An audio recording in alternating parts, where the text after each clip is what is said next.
तो जय हिंद दोस्तों, आइए आज की ऑफ मैथमेटिक्स 2.0 में आपका हार्दिक स्वागत करता हूं।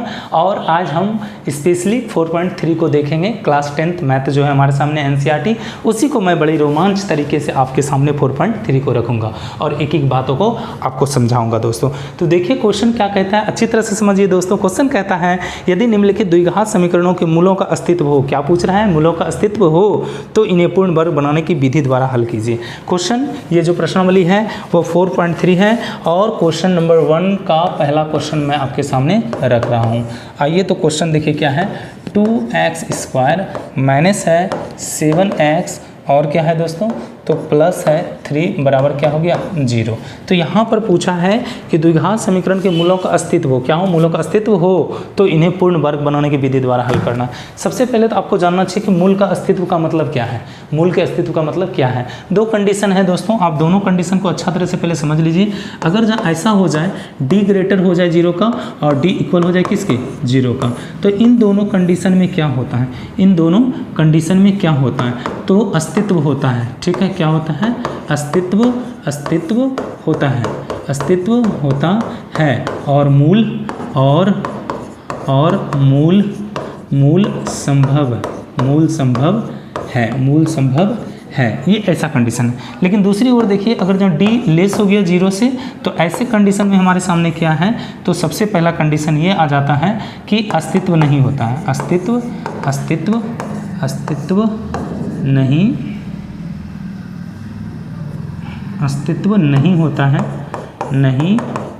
होता है, अस्तित्व ही नहीं होगा तो मूल का तो चर्चा ही नहीं होता है दोस्तों।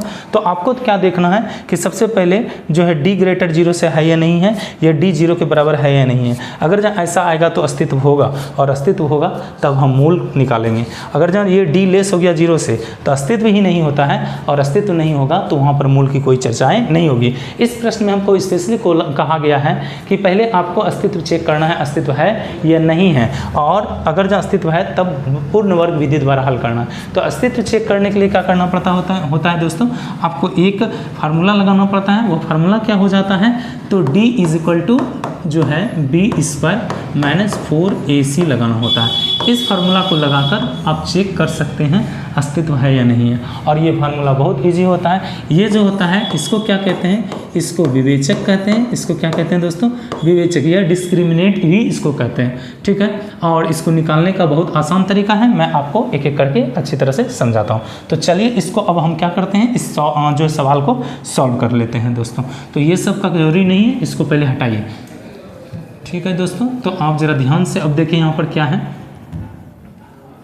चलिए आइए, तो यहाँ पर देखिए दोस्तों, यहाँ पर क्या करना होगा, आप जैसा कि देख रहे हैं ये द्विघात समीकरण है। ठीक है, द्विघात समीकरण से अगर इसका तुलना करेंगे यहाँ पर, तो द्विघात समीकरण क्या होता है दोस्तों, ax² + bx + c बराबर होता है 0। ये जो टर्म है ये कुछ इसी तरह से दिख रहा है। तो यहाँ क्या देख रहे हैं, इसमें a की जगह 2 है, b की जगह -7 और c की जगह 3 है। तो हम इसको क्या कर देंगे दोस्तों, इसको जो है हम पहले तुलना करके निकालेंगे a और b क्या है। ठीक है, ए बी इसमें क्या है, तो पहले चलिए हम वह देख लेते हैं अच्छी तरह से। चलिए दोस्तों, तो आइए अब यहाँ पर देखिए, यहाँ क्या है, तो ए का वैल्यू कितना है 2 और बी का वैल्यू कितना है -7 और सी का वैल्यू कितना है, तो यहाँ पर +3। ठीक है दोस्तों, आपने जो है द्विघात समीकरण से इस इक्वेशन को तुलना किया तो आपको a का वैल्यू 2, b का वैल्यू -7 और c का वैल्यू 3 मिल गया। आपको क्या करना है दोस्तों, d निकालना है, ताकि आप बता सकें इसका ये द्विघात समीकरण का मूल है, ये अस्तित्व है या नहीं है। तो चलिए अब हम d निकालते हैं। जब d निकालेंगे तो क्या हो जाएगा, d = हो जाएगा दोस्तों b² - 4ac। चलिए b देखिए क्या है, तो यह है b -7, इसका क्या हो जाएगा दोस्तों होल स्क्वायर, ये है -4, a का वैल्यू कितना है 2 पुट कीजिए और c का वैल्यू कितना है 3, इसको भी पुट कीजिए। ये कितना हो जाएगा 49 और इसको जो है मल्टीप्लाई कर लीजिए, तो देखिए 12 और 2 24, अर्थात ये वैल्यू कितना मिल गया आपको 25 मिल गया। जब देख रहे हैं d का वैल्यू कितना आया है 25, इसका मतलब क्या है, d जो है वह जो है 0 से ग्रेटर है। तो आपने d निकाल लिया है, d बराबर कितना आया है, तो d बराबर आ गया दोस्तों 25, डी बराबर कितना आया है 25 आया। तो अब जरा सा और हम एक काम कर लेते हैं, यहाँ लिखते हैं चूँकि डी क्या है तो वो ग्रेटर है 0, डी क्या है ग्रेटर है 0, इसलिए द्विघात समीकरण का, दिए गए द्विघात समीकरण का, किसका, दिए गए द्विघात समीकरण का अस्तित्व है। जब अस्तित्व है दोस्तों तो अब इसको सॉल्व करना होगा किस मेथड से, तो इसको करना होगा पूर्ण वर्ग विधि से। किसे करना होगा दोस्तों, पूर्ण वर्ग विधि से। तो चलिए इसको अगले स्लाइड में हम क्या करते हैं, इसको पूर्ण वर्ग विधि से बनाने का प्रयास करते हैं। ठीक है दोस्तों, तो आइए अब हम इसको पूर्ण वर्ग विधि से बनाएंगे दोस्तों। अगले स्लाइड में चलते हैं। तो देखिए क्वेश्चन क्या था हमारा, क्वेश्चन कुछ इस प्रकार था कि जो है 2x² और -7x और क्या है +3 बराबर क्या है तो 0 है। इसी को तो हमको क्या करना है दोस्तों, सॉल्व करना है। तो आइए इसको हम पूर्ण वर्ग विधि से बनाते हैं दोस्तों। ठीक है, तो पूर्ण वर्ग विधि से जब इसको बनाएंगे तो क्या होगा वो देखिए दोस्तों ध्यान से। सबसे पहले देखिए इसका स्क्वायर टर्म नहीं है, और ध्यान से देखिए यहाँ पर क्या है a², यहाँ माइनस टर्म है। अब यहाँ पर मैक्सिमम करके क्या होता है, दो ही फार्मूला से तुलना होता है। ध्यान से, एक फार्मूला यह है a + b का होल स्क्वायर टर्म जो कि बना देता है a² + 2ab और प्लस हो जाता है b²। दूसरा फार्मूला क्या है, a - b का होल स्क्वायर, यह हो जाता है a² - 2ab और प्लस हो जाता है b²। जरा ध्यान से देखिए, यहाँ माइनस और यहाँ क्या है प्लस। इस इक्वेशन में देखिए दोस्तों, इस इक्वेशन में हमको क्या देखने के लिए मिल रहा है, जरा ध्यान से देखिए। तो यहाँ पर क्या है, इस इक्वेशन में अगर हम देखा जाए ये बीच में, तो यहाँ पर क्या है मोटा मोटी हमको माइनस दिखता है, मतलब ये वाला फार्मूला यहाँ पर क्या करेगा, रिलेट करेगा। तो हम इसको सॉल्व कैसे करेंगे वह तो देख लीजिए आप ध्यान से। तो यहाँ पर सबसे पहले हमको कोशिश करना है कि ये स्क्वायर टर्म लाए, लेकिन यहाँ स्क्वायर बनेगा नहीं क्योंकि 2 है। तो क्या करेंगे, पूरे इक्वेशन को हम 2 से मल्टीप्लाई कर लेंगे ताकि पहला जो टर्म है वह स्क्वायर में चेंज हो जाए। तो क्या कर देंगे, प्रत्येक टर्म को 2 से गुना करने पर। तो प्रत्येक टर्म को जब 2 से गुना करेंगे तो क्या हो जाएगा, कुछ ऐसा हो जाएगा, ये देखिए ध्यान से। और इधर भी क्या करेंगे, तो इसको भी 2 से हम गुना कर देंगे। जब गुना किए तो ये क्या हो गया दोस्तों, 4x² - 7x और प्लस हो गया 3 नहीं सॉरी, ये गुना होकर क्या हो जाएगा, ध्यान से देखिए। तो ये गुना करने पर कुछ इस प्रकार मिल रहा है, -14x और ये हो जाएगा 6, और जबकि इधर क्या बच गया हमारे सामने, तो ये हो गया है 0। तो चलिए दोस्तों, हमको माइनस इस पर सेटअप करना होगा। तो अब जब 0 आ गया है तो अब जरा ध्यान से देखते हैं कि आगे क्या संभावना है। इसको हम लिख सकते हैं 2x का क्या होल स्क्वायर, और बीच में माइनस है, जैसा कि मैंने फार्मूला बताया था a - b का होल स्क्वायर बराबर a² - 2ab और प्लस b²। हमको हर हाल में इस फॉर्म में इसको लाना होगा। तो देखिए हमने ये फॉर्मेट तो बना दिया, अब आया है -2ab, माइनस तो ला लिया, तो फार्मूला से आ रहा है 2 दोस्तों। अब a का वैल्यू यहाँ क्या है, तो a का वैल्यू कितना है 2x। जरा देखिए ध्यान से, अभी इन दोनों को मल्टीप्लाई करने पर हमको आया है 4x, कितना आ गया है 4x, लेकिन हमको बनाना कितना है 14x, कितना बनाना है 14x। तो इसको कौन से ऐसे नंबर से मल्टीप्लाई करेंगे ताकि यह 14 ही बने। तो इसको अगर जब हम ऐसा करते हैं 7/2 से मल्टीप्लाई कर लेते हैं, तो देखिए गुना करके ये पहले 2 से 2 कैंसिल होगा और 2 से 7 मल्टीप्लाई हो जाएगा तो 14x। कहने का मतलब यह है कि आप कुछ भी करें, इक्वेशन पर अंतर नहीं आना चाहिए।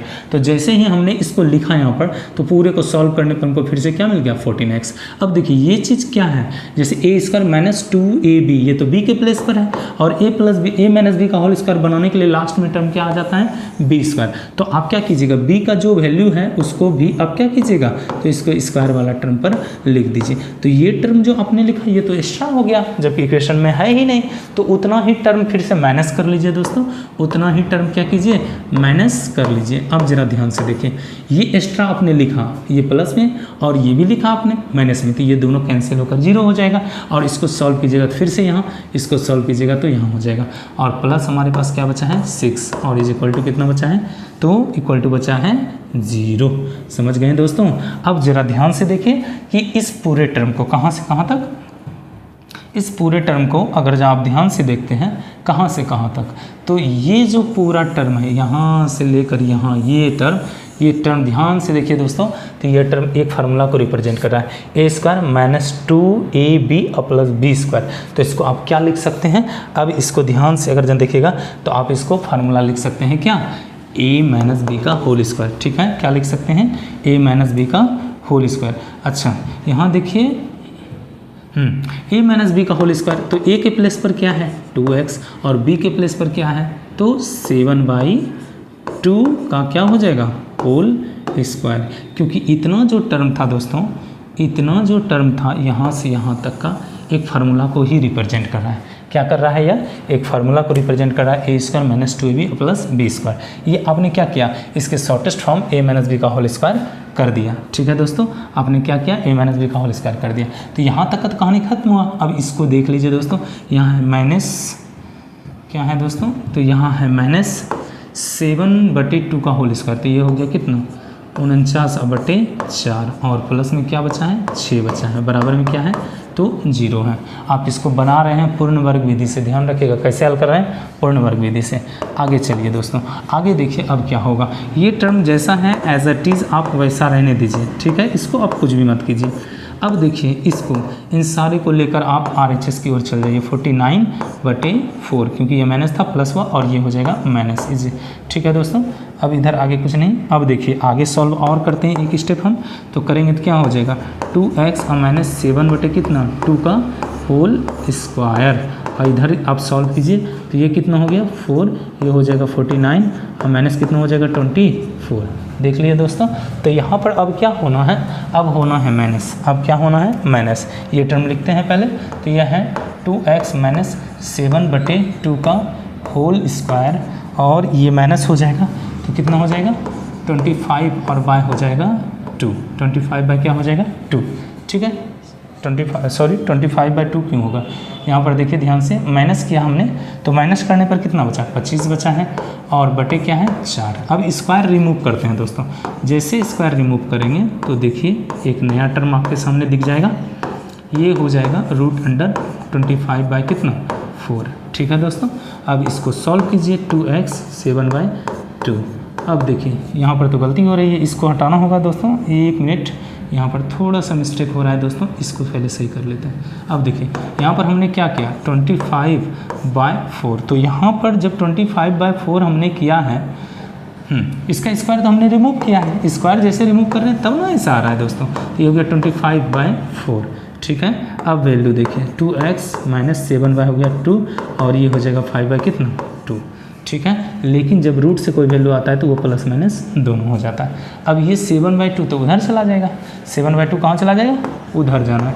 2x कितना है 2x और यहाँ पर इज इक्वल टू, ये उधर जाएगा तो प्लस में बदल जाएगा, अर्थात 7/2 और प्लस माइनस हो जाएगा कितना 5/2। ध्यान से देखिए दोस्तों, तो इतना के बाद क्या होगा, इतना सॉल्व करने के बाद हम क्या करेंगे तो आगे देखेंगे। अब इसका एलसीएम वगैरह लेकर और इसको x का वैल्यू हम निकालने का प्रयास करेंगे। तो आप इतना देख लिए होंगे दोस्तों। अब मैं इसको आगे सॉल्व करता हूँ, अगर जहाँ आपको लिखने का मन है तो आप पॉज करके इसको लिख सकते हैं। तो चलिए दोस्तों, इसको मैं आगे अब सॉल्व करता हूँ, तो देखिए ध्यान से।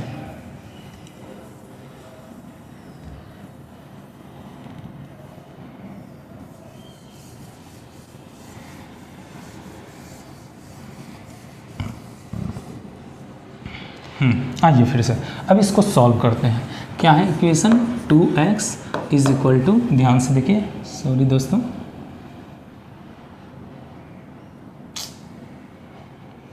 ओह फिर से इसको मिटाना पड़ेगा दोस्तों।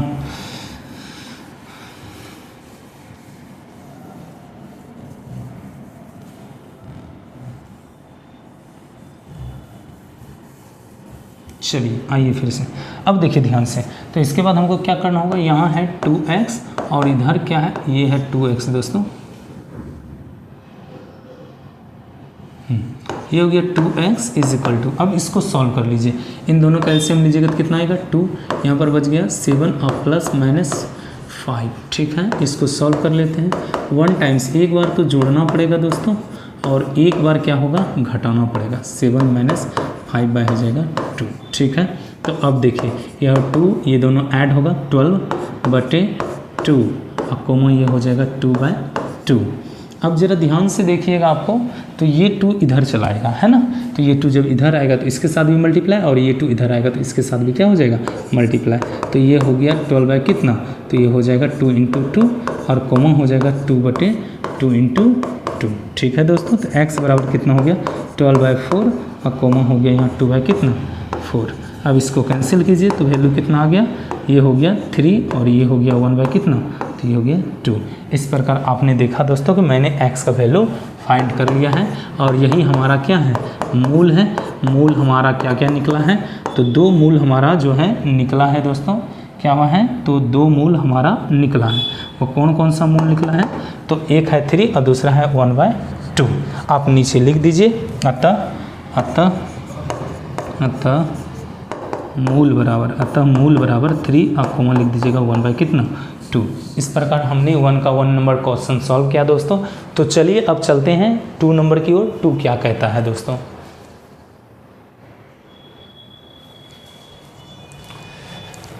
तो चलिए 1 का 2 नंबर उसको भी हम सॉल्व करेंगे अगले स्लाइड में। चलिए आइए दोस्तों अगले स्लाइड में चलते हैं। तो क्वेश्चन देखिए क्या कहता है, 2 का 2, यहाँ क्वेश्चन है हमारे पास। क्वेश्चन क्या कह रहा है, 2x² और प्लस 2x² प्लस क्या है गया, तो x और माइनस हो गया 4 इक्वल टू कितना हो गया 0। तो चलिए दोस्तों इसको भी हम क्या करते हैं, सॉल्व कर लेते हैं। पहले तो हमको जानना होगा कि मूलों का अस्तित्व है या नहीं है। तो इसके लिए हम क्या करेंगे, द्विघात समीकरण से तुलना, अर्थात a का वैल्यू, b का वैल्यू और c का वैल्यू। तो देखिए a का वैल्यू इसमें क्या है, ये है 2, b का वैल्यू कितना है, तो यहाँ b का वैल्यू है 1 और b का वैल्यू कितना है दोस्तों, तो यह हो गया 1 और जो है c का वैल्यू कितना है, तो यह हो गया -4। माइनस कितना हो गया है, तो 4। देखिए आइए समझते हैं दोस्तों। तो अब सबसे पहले d निकालिए, क्या निकालिएगा, d, क्योंकि d से ही पता चलता है इसका अस्तित्व होगा या नहीं होगा। तो ये फार्मूला हो जाता है b² - 4ac। अब पुट कीजिए, 1 का स्क्वायर हो गया -4 × 2, ठीक है दोस्तों, अब मल्टीप्लाई हो जाएगा माइनस किससे, 4 से। ठीक है दोस्तों, तो ये हो गया 1 और ये माइनस माइनस प्लस, आप इसको मल्टीप्लाई कीजिए, कितना आ गया, तो 32 आ जाएगा। कितना आ जाएगा, मल्टीप्लाई होगा 32 आ गया दोस्तों। जब ये मल्टीप्लाई हुआ तो ये अब क्या हो जाएगा, 33 हो जाएगा। ऐड हो गया दोस्तों। तो ध्यान से देखिए d जो है वो क्या है, तो ग्रेटर है 0 से, इसलिए दिए गए द्विघात समीकरण का अस्तित्व है। दिए गए जो है समीकरण का क्या है, अस्तित्व। जैसा कि आपने देखा कि 2x² प्लस x और -4 इक्वल टू कितना है 0। हमने चेक किया कि d का वैल्यू आया है 33, जो क्या है, तो d 0 से बड़ा है, और d 0 से बड़ा होने का नतीजा क्या है, दिए गए द्विघात समीकरण का क्या है, अस्तित्व है। यदि अस्तित्व है, क्या बोला था, अगर द्विघात समीकरण के मूलों का अस्तित्व हो, ठीक है, तो दिए गए द्विघात समीकरण के मूलों का क्या है, अस्तित्व है। जब अस्तित्व है तो इसको पूर्ण वर्ग विधि से हमको क्या करना होगा, सॉल्व करना होगा। तो आइए अगले स्लाइड में इसका मैं क्या करता हूँ, द्विघात समीकरण को जो है वो पूर्ण वर्ग विधि से इसे सॉल्व करता हूँ। तो समीकरण तो हमारा यही है दोस्तों, समीकरण तो हमारा यही है, ध्यान से देखिए, 2x² और हो गया प्लस x और माइनस कितना हो गया 4 इक्वल टू कितना है 0। यही तो हमारा समीकरण है। ऐसी को हमको क्या करना है, तो पूर्ण वर्ग विधि से बनाना है दोस्तों। ठीक है, तो चलिए देख लेते हैं, इसको पूर्ण वर्ग विधि से बना देते हैं दोस्तों। पूर्ण वर्ग विधि से हल कैसे करेंगे, पूर्ण वर्ग विधि से, तो पूर्ण वर्ग विधि द्वारा हल। चलिए पूर्ण वर्ग विधि से हमको क्या करना है, हल करना है। तो देखिए यहाँ पर तो स्क्वायर टर्म है नहीं, और बीच में क्या है, प्लस है। इसका मतलब जो फार्मूला फॉलो होगा वो होगा a + b का होल स्क्वायर का फार्मूला फॉलो होगा। क्या होता है, a² + 2ab और प्लस होता है b²। क्यों दोस्तों, क्योंकि बीच में जो टर्म है वो प्लस है, और यहाँ पर प्लस वाला ही क्या करेगा, तो यहाँ पर मेंटेन करेगा। चलिए हम किससे बना रहे हैं, पूर्ण वर्ग विधि द्वारा हल बना रहे हैं। ध्यान से देखिए दोस्तों, सबसे पहले तो आप पूरे इक्वेशन को 2 से मल्टीप्लाई कर दीजिए। किससे कीजिएगा, 2 से मल्टीप्लाई। हम क्या कर रहे हैं, इक्वेशन को 2 से, ताकि पहला टर्म हमारा क्या हो सके, तो वह स्क्वायर बन सके। इसको भी 2 से मल्टीप्लाई कीजिए। जब हम मल्टीप्लाई करते हैं तो ये हो गया 4x², ये हो जाएगा 2x और ये हो जाएगा -8, ये क्या हो जाएगा 0। ये क्या हो गया दोस्तों, तो 0 हो गया। अब इसको क्या ऐसा लिख सकते हैं, 2x का होल स्क्वायर प्लस लिख सकते हैं फार्मूला से। देखिए ये हो गया, ए वाला टर्म हो गया ए इसका। अब लिखेंगे +2, तो 2 तो फार्मूला से आया। अब लिखेंगे ए क्या है, तो ए की जगह है 2x, ए की जगह क्या है दोस्तों 2x। अच्छा अब बोलता है b, अब हमको b का ऐसा वैल्यू रखना होगा ताकि ऊपर जो वैल्यू है उसमें अंतर नहीं आना चाहिए। कहने का यह मतलब है, कहने का हमारा तात्पर्य यह है दोस्तों कि ये जो वैल्यू हमको दिख रहा है इसमें ज़रा सा भी अंतर नहीं आना चाहिए, अर्थात कैलकुलेशन करके हमारा वही आ जाना चाहिए। ठीक है, तो कैलकुलेशन करके हमारा वही आना चाहिए। इसके लिए हम क्या कर सकते हैं, देखिए 4x हो चुका है, ऐसा वैल्यू आप सोचिए ताकि मल्टीप्लाई करने पर 2x ही हो, उससे ज़्यादा ना हो। तो यहाँ पर अगर ए 1/2 कर देते हैं मल्टीप्लाई से, तो देखिए 2 कैंसिल हो जाएगा और 2x 1 से मल्टीप्लाई होगा तो पुनः 2x ही रह जाएगा। तो ऐसा, तो देखिए ए स्क्वायर प्लस 2ab हो गया, b की जगह क्या है 1/2। तो और फार्मूला हमें क्या चाहिए, इसको प्लस चाहिए b स्क्वायर, तो प्लस b स्क्वायर चाहिए। तो हम क्या करेंगे 1/2, चूँकि b के प्लेस पर इसका कर देंगे होल स्क्वायर। अब ये टर्म चूँकि इस इक्वेशन में नहीं है तो ये टर्म तो एक्स्ट्रा आ गया, इसीलिए इतना ही क्या करते हैं हम माइनस इसमें कर देते हैं ताकि इक्वेशन बैलेंस हो। ये प्लस ये माइनस दोनों जीरो हो जाए, इस इक्वेशन पर डिफरेंस नहीं है। और बचा क्या है -8 इज इक्वल टू कितना है दोस्तों, तो 0 हो गया। ठीक है, इज इक्वल टू कितना हो गया हमारा 0। अब हम इसके जगह क्या कर सकते हैं, तो चूँकि यहाँ से जो फार्मूला बना, यहाँ से जो फार्मूला इतना दूर बना है, इतना दूर ध्यान से देखिएगा, तो ए स्क्वायर प्लस 2ab और प्लस है b स्क्वायर, इसको हम ऐसा लिख सकते हैं, इसको हम ऐसा लिख सकते हैं, क्या लिख सकते हैं, तो a प्लस b का होल स्क्वायर ऐसा लिखा जा सकता है इतना के बदले। जब इतना के बदले हमने क्या किया, a प्लस b का होल स्क्वायर लिखा, तो अगला देखिए ध्यान से दोस्तों कि आगे अब क्या पॉसिबिलिटीज़ बनता है। ठीक है, अब यहाँ पर देखिए यहाँ तक का काम खत्म हो गया, बचा क्या है -1/4, इधर हो गया -8। ठीक है, इज इक्वल टू कितना आ गया है 0। आगे देखिए दोस्तों, अब इनको लेकर आप उधर चल जाइए, ये हो गया 2x प्लस 1/2 का क्या होल स्क्वायर। अब ये जैसे उधर जाएगा तो ये माइनस है, प्लस बदल गया पहले, और वो भी माइनस है, किस में बदल जाएगा प्लस में। ठीक है दोस्तों, आगे सॉल्व कीजिए, तो देखिए ये हो गया 2x प्लस हो गया 1/2, इसका क्या हो जाएगा होल स्क्वायर। अब इसको कैलकुलेट कीजिएगा तो कितना मिलेगा, तो देख लीजिए ध्यान से, 1 और प्लस हो जाएगा 32 और बटे हो जाएगा कितना, तो हो जाएगा ये कितना हो जाएगा दोस्तों, तो ये हो जाएगा 4। ठीक है, अब चलिए इसको थोड़ा सा और सॉल्व करते हैं दोस्तों, ध्यान से देखिए। अब यहाँ पर कैलकुलेशन करना है। ठीक है, कैलकुलेशन कर लेते हैं, इसका स्क्वायर रिमूव करेंगे, इस पर रूट चलाएगा। ठीक है, तो यहाँ पर देख लेते हैं, ये क्या है हमारे पास 2x और प्लस 1/2। ठीक है, 2x plus 1/2 is equal to, इसका स्क्वायर हम रिमूव कर रहे हैं, और ये हो चुका है, दोनों ऐड होकर क्या 33, तो ये हो जाएगा √33 और बटे कितना हो जाएगा 4। अच्छा, जो रूट से बाहर आ सकता है उसको पहले ले लीजिए, 2x plus 1/2 is equal to हो गया √33 और बाय हो जाएगा क्या, तो ये हो जाएगा 2। लेकिन कैसे होगा, साइन प्लस माइनस दोनों होगा दोस्तों, साइन कैसा होगा प्लस माइनस दोनों हो जाएगा। ठीक है, देखिए ध्यान से, यहाँ पर 4 है हमारा, अब यहाँ पर साइन प्लस और माइनस दोनों हो जाएगा, √33 और बटे कितना हो जाएगा 2 हो गया।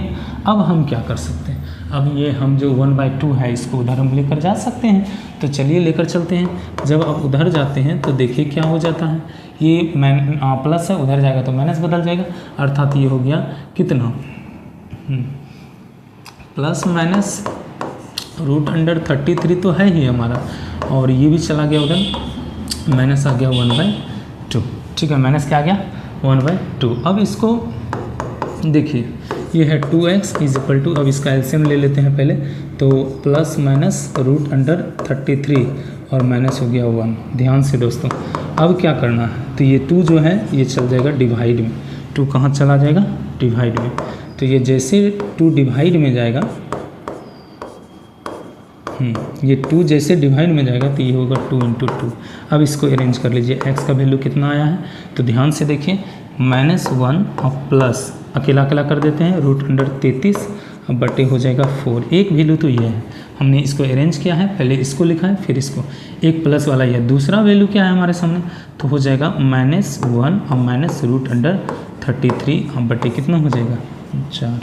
तो इस प्रकार आपने देखा कि x का कितना वैल्यू आ चुका है हमारे सामने 2, तो लिख देंगे अतः मूल बराबर मूल क्या क्या आया है, तो -1 प्लस 33 बटे कितना 4, और कोमा आया है दोस्तों -1 माइनस रूट अंडर 33 बटे कितना आया है तो 4। इस प्रकार आपने दोस्तों देख लिया कि मैंने 1 का 2 नंबर क्वेश्चन सॉल्व कर दिया है। और वीडियो कैसा लग रहा है आप कमेंट ज़रूर करें, और कोई भी परेशानी हो तो कमेंट आप ज़रूर रखें दोस्तों। तो चलिए अब इसके बाद हम देखते हैं नेक्स्ट जो है 1 का 3rd नंबर क्वेश्चन कैसे हम सॉल्व कर सकते हैं दोस्तों। आइए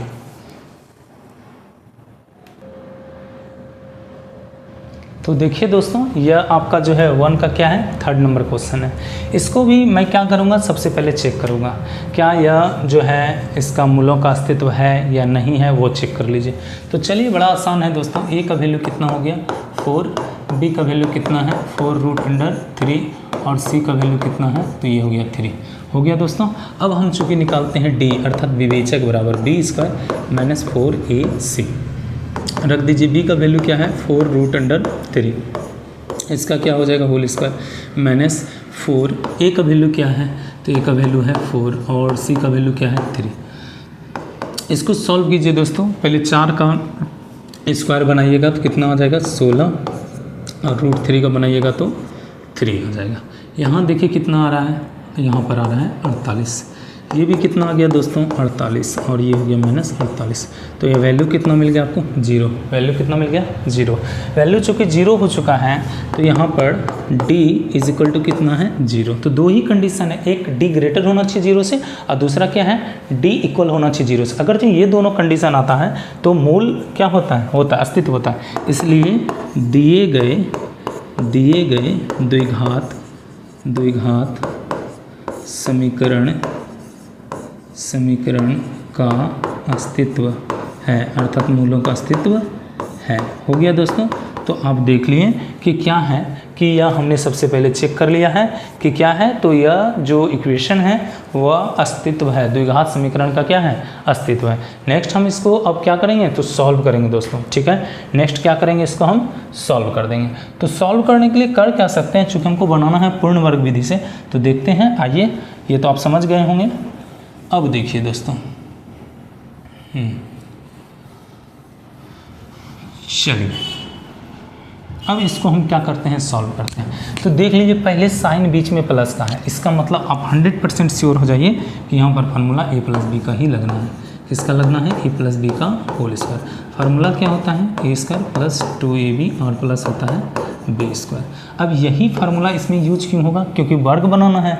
अब यहाँ पर प्लस है, यहाँ पर प्लस था, इसी वजह से ये क्या हो गया, क्योंकि यहाँ भी प्लस है और यहाँ भी प्लस है, तो इसी वजह से यही फार्मूला वहाँ यूज होने वाला है। अब हम इसमें काम करना शुरू करते हैं। देखिए, इसको गुणा करना कोई ज़रूरी नहीं है 2 से, क्यों, क्योंकि अगला टर्म 4x² है, जिसका हम क्या कर सकते हैं स्क्वायर वर्ग बना सकते हैं। तो सिंपली इसको मैं तोड़ना शुरू करता हूँ। देखिए दोस्तों, ये क्या बन जाएगा 2x का होल स्क्वायर। फार्मूला में पहले डिमांड क्या है तो ये हो गया।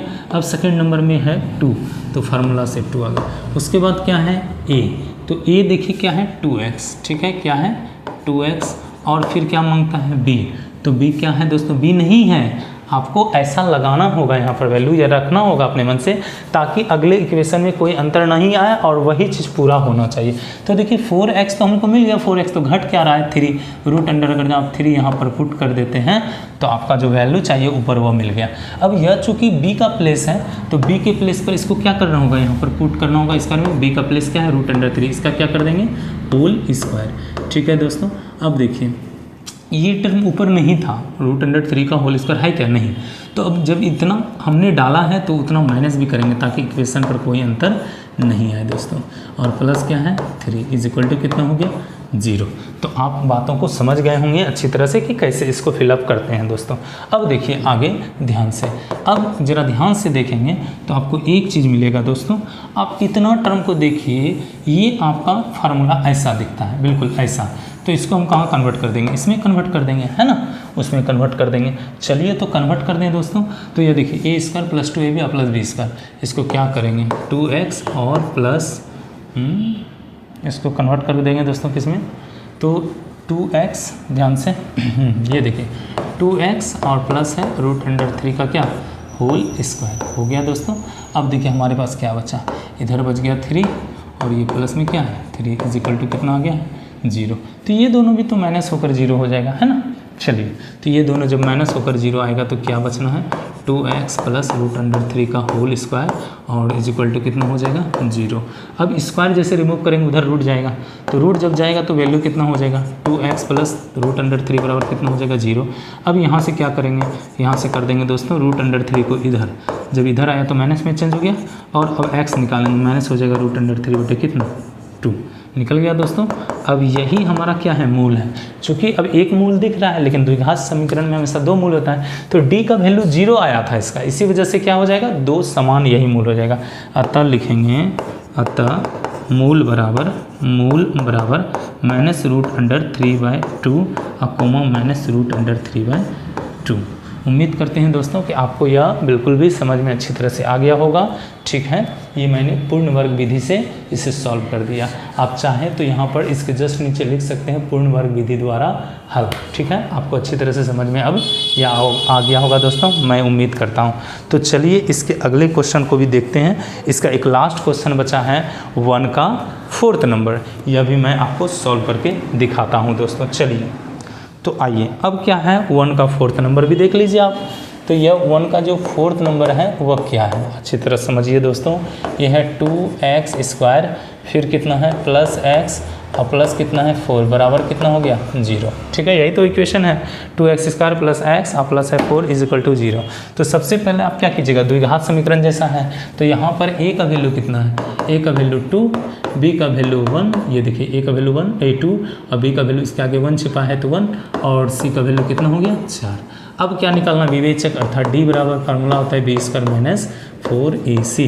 तो b का वैल्यू है 1, इसका क्या हो जाएगा होल स्क्वायर -4a और c, ये हो गया 1, ये हो गया कितना, तो 16 दूना 32, अर्थात माइनस होकर कितना हो जाएगा -31। तो आप ज़रा ध्यान दीजिए दोस्तों, ये -31 आया है, तो -31 क्या है, तो लिख देंगे, चूँकि d जो है वो लेस हो चुका है 0 से, इसलिए दिए गए द्विघात समीकरण का कोई अस्तित्व नहीं है। जब अस्तित्व ही नहीं होगा तो हल की तो बात नहीं होती थी। इस प्रकार हम समझ चुके हैं कि इसका अस्तित्व नहीं है, इसे हल करना आगे जरूरी नहीं। क्या लिखा, दिए गए द्विघात समीकरण का कोई अस्तित्व नहीं है दोस्तों। तो इस प्रकार हमने क्या कर दिया, 4.3 का 1 नंबर क्वेश्चन सॉल्व कर दिया। अब चलिए हम देखते हैं 4.3 का 2 नंबर क्वेश्चन क्या कहता है। बोलता उपयुक्त प्रश्न 1 में दिए गए द्विघात समीकरणों के मूल द्विघात सूत्र का प्रयोग करके ज्ञात कीजिए। मतलब जितने भी इक्वेशन दिए गए हैं उसमें हमको क्या अप्लाई करने हैं, द्विघात समीकरण जो है, द्विघात समीकरण का जो मतलब फार्मूला होता है उसके द्वारा इसको सॉल्व करना है। तो आइए 2 नंबर अब इसका सॉल्व करते हैं दोस्तों। तो 2 नंबर ज़रा ध्यान से देखिएगा दोस्तों। ठीक है, बोलता है उपर्युक्त 1 नंबर प्रश्न में, ठीक है, ये है 2 नंबर प्रश्न और 2 का है फर्स्ट, 2 का फर्स्ट इक्वेशन वही है, सिर्फ फार्मूला लगाना है द्विघात। तो 2x² - 7x और प्लस क्या है 3 इज इक्वल टू कितना हो जाएगा दोस्तों 0। अब इसको द्विघात समीकरण के आधार पर ही बनाना है, मूल जो है द्विघात समीकरण के आधार पर बना। अब द्विघात समीकरण का मूल जो निकालने थे हम तो वो आपको बताए थे। चलिए सबसे पहले क्या करेंगे, यहाँ पर a का वैल्यू कितना है 2, b का वैल्यू कितना है तो -7 और c का वैल्यू कितना है 3। अब d फाइंड कीजिए दोस्तों, तो b² - 4ac, तो b आ गया -7, इसका क्या हो जाएगा होल स्क्वायर -4 2 × 3, ये हो जाएगा 49, ये हो जाएगा कितना तो 24, ये माइनस होकर कितना हो गया 25। अब देखिए d का वैल्यू क्या है, तो चूँकि d क्या है, d ग्रेटर है 0 से, जब d ग्रेटर है 0 से तो इसका मूल निकलेगा। तो हम क्या करेंगे, d ग्रेटर है 0 से तो अस्तित्व है, मूल निकलेगा। तो अब हम क्या कर सकते हैं, हमको निकालना है फार्मूला से, द्विघात समीकरण से, द्विघात ऐसे द्विघात सूत्र से। तो लिख दीजिए द्विघात सूत्र से। द्विघात सूत्र आप जान चुके हैं कि x बराबर होता है -b प्लस माइनस √d बटे कितना 2a। ठीक है दोस्तों, अब इसका इस्तेमाल मैं आपको सिखाता हूँ। चलिए तो देखिए x निकालना है, x इज इक्वल टू, यहाँ पर माइनस है, माइनस दे दिया। b का वैल्यू देखिए कितना है, b का है -7, तो यहाँ हो जाएगा -7। अब क्या है, प्लस माइनस दोनों है, ये हो गया प्लस और माइनस, यहाँ मांगता है डी, तो डी का वैल्यू अब निकाल चुके हैं रूट अंडर कितना 25 दोस्तों बटे। अब ध्यान दीजिए ज़रा अच्छी तरह से और देखिए 2a चाहिए, तो 2 तो फार्मूला से आ गया। a का वैल्यू क्या है, a का वैल्यू भी 2 है। तो अब देखिए x का वैल्यू क्या हो जाएगा, ये दोनों प्लस हो जाएगा 7 और ये हो जाएगा प्लस माइनस 5 बटे हो जाएगा 4। ठीक है दोस्तों, तो यह हो जाएगा, एक बार तो जुड़ेगा और एक बार माइनस हो जाएगा, 7 माइनस 5 बटे हो जाएगा 4। तो x का वैल्यू कितना आ गया 12/4 और ये हो गया 2/4। तो देखिए x का वैल्यू कितना आ चुका है 3 और ये आ चुका है 1/2। इस प्रकार हमने क्या कर दिया, इसका हल कर दिया दोस्तों। ठीक है, तो देखिए इस प्रकार हमने जो है इसका हल कर दिया दोस्तों। ठीक है, तो ये द्विघात समीकरण था, इस पर आपने पुट करके इसको सॉल्व कर दिया। ये 2 का फर्स्ट नंबर बना दोस्तों। इसी तरह चलिए 2 का अब सेकेंड नंबर भी क्या करते हैं, तो सॉल्व कर लेते हैं। देखिए 2 का सेकेंड क्या कहता है, अगले स्लाइड में हम इसको देख लेते हैं। देखिए ध्यान से दोस्तों, तो 2 का सेकेंड, ये है 2 का सेकेंड नंबर। चलिए तो इक्वेशन क्या है, 2x² प्लस x और माइनस f4 इजिकल टू कितना हो गया 0। अब इसको हल करना होगा, तो सबसे पहले आपको d चाहिए। तो d निकालने के पहले यहाँ देख लीजिए, a का वैल्यू कितना है 2, b का वैल्यू 1 और c का वैल्यू -4। d निकालना है, फार्मूला जानते हैं आप, b² माइनस 4ac। ठीक है, ये है d का फार्मूला। तो अब यहाँ पर b का वैल्यू क्या है 1, इसका हो जाएगा होल स्क्वायर -4, a का वैल्यू कितना है 2 और c का वैल्यू -4। तो यहाँ पर हो गया 1 माइनस कितना हो जाएगा, तो ये हो जाएगा 30, कितना हो रहा है प्लस हो जाएगा, सॉरी दोस्तों, तो ये हो जाएगा 32। अब ये ऐड हो गया तो ये हो गया 33। अब देखिए ध्यान से, चूँकि यहाँ पर d जो है वो क्या हो चुका है, d जो है ग्रेटर हो चुका है 0 से। जब d ग्रेटर हो जाएगा तो द्विघात सूत्र से अब प्रयोग करना है, तो हम करते हैं द्विघात सूत्र से। ठीक है, द्विघात सूत्र से बनाना, तो फार्मूला आप जानते हैं x बराबर -b प्लस माइनस d बटे 2a। ठीक है दोस्तों, ये हो गया। अब क्या करेंगे, वैल्यू पुट करेंगे। x इज इक्वल टू, देखिए फार्मूला से माइनस आया था, b का वैल्यू आपका क्या है 1, तो पुट कर दीजिए, plus minus root under d का वैल्यू क्या निकाल चुके हैं 33 रख दीजिए और बटे 2a की जगह क्या है 2 है, पुट कर दीजिए दोस्तों। तो x का वैल्यू कितना आ गया, ध्यान से देखिए, यह हो गया माइनस प्लस रूट अंडर 33 और बटे हो गया 4। ठीक है, आपको मैं एक बार और माइनस लिखेंगे, -1 माइनस रूट अंडर 33 और बटे कितना हो जाएगा 4। इस प्रकार आप देख सकते हैं दोस्तों कि हमने क्या कर दिया, इसको सॉल्व कर दिया। ठीक है दोस्तों, तो इस प्रकार x का वैल्यू जो है अर्थात जो मूल होता है वो हमने द्विघात सूत्र लगाकर इसे सॉल्व कर दिया है। ठीक है दोस्तों, इसमें कहा भी जा रहा है द्विघात सूत्र का प्रयोग करना, तो द्विघात सूत्र का प्रयोग हमने किया है। अब चलिए, ये तो मूल हमने निकाल दिया, तो एक का वैल्यू इतना है और दूसरे का वैल्यू उतना है। चलिए इसका अब 2 का जो है हम देखते हैं थर्ड नंबर। 2 का थर्ड नंबर यही 2 है दोस्तों, और 2 का हमको देखना है थर्ड नंबर। ठीक है, 2 का जब थर्ड देखेंगे तो क्या है 4x², फिर क्या है +4 रूट अंडर 3x और +3 इज इक्वल टू 0। चलिए सबसे पहले इसको चेक कर लीजिए दोस्तों, क्या हो सकता है। तो a का वैल्यू यहाँ पर है 4, b का वैल्यू है 4 रूट अंडर 3 और c का कितना है 3। अब यहाँ पर d निकालना होगा, b² माइनस 4ac, क्योंकि हमको द्विघात समीकरण में d का जरूरी पड़ता है, इसलिए हमको d निकालना पड़ता है। तो b देखिए 4 रूट अंडर 3 का क्या होल स्क्वायर -4 × 4 × 3। चलिए दोस्तों, अब ये कितना हो जाएगा, 4 का स्क्वायर 16 और रूट 3 का 3, ये कितना हो जाएगा, जोड़ लीजिए 48 हो गया, और ये भी कितना हो जाएगा 48।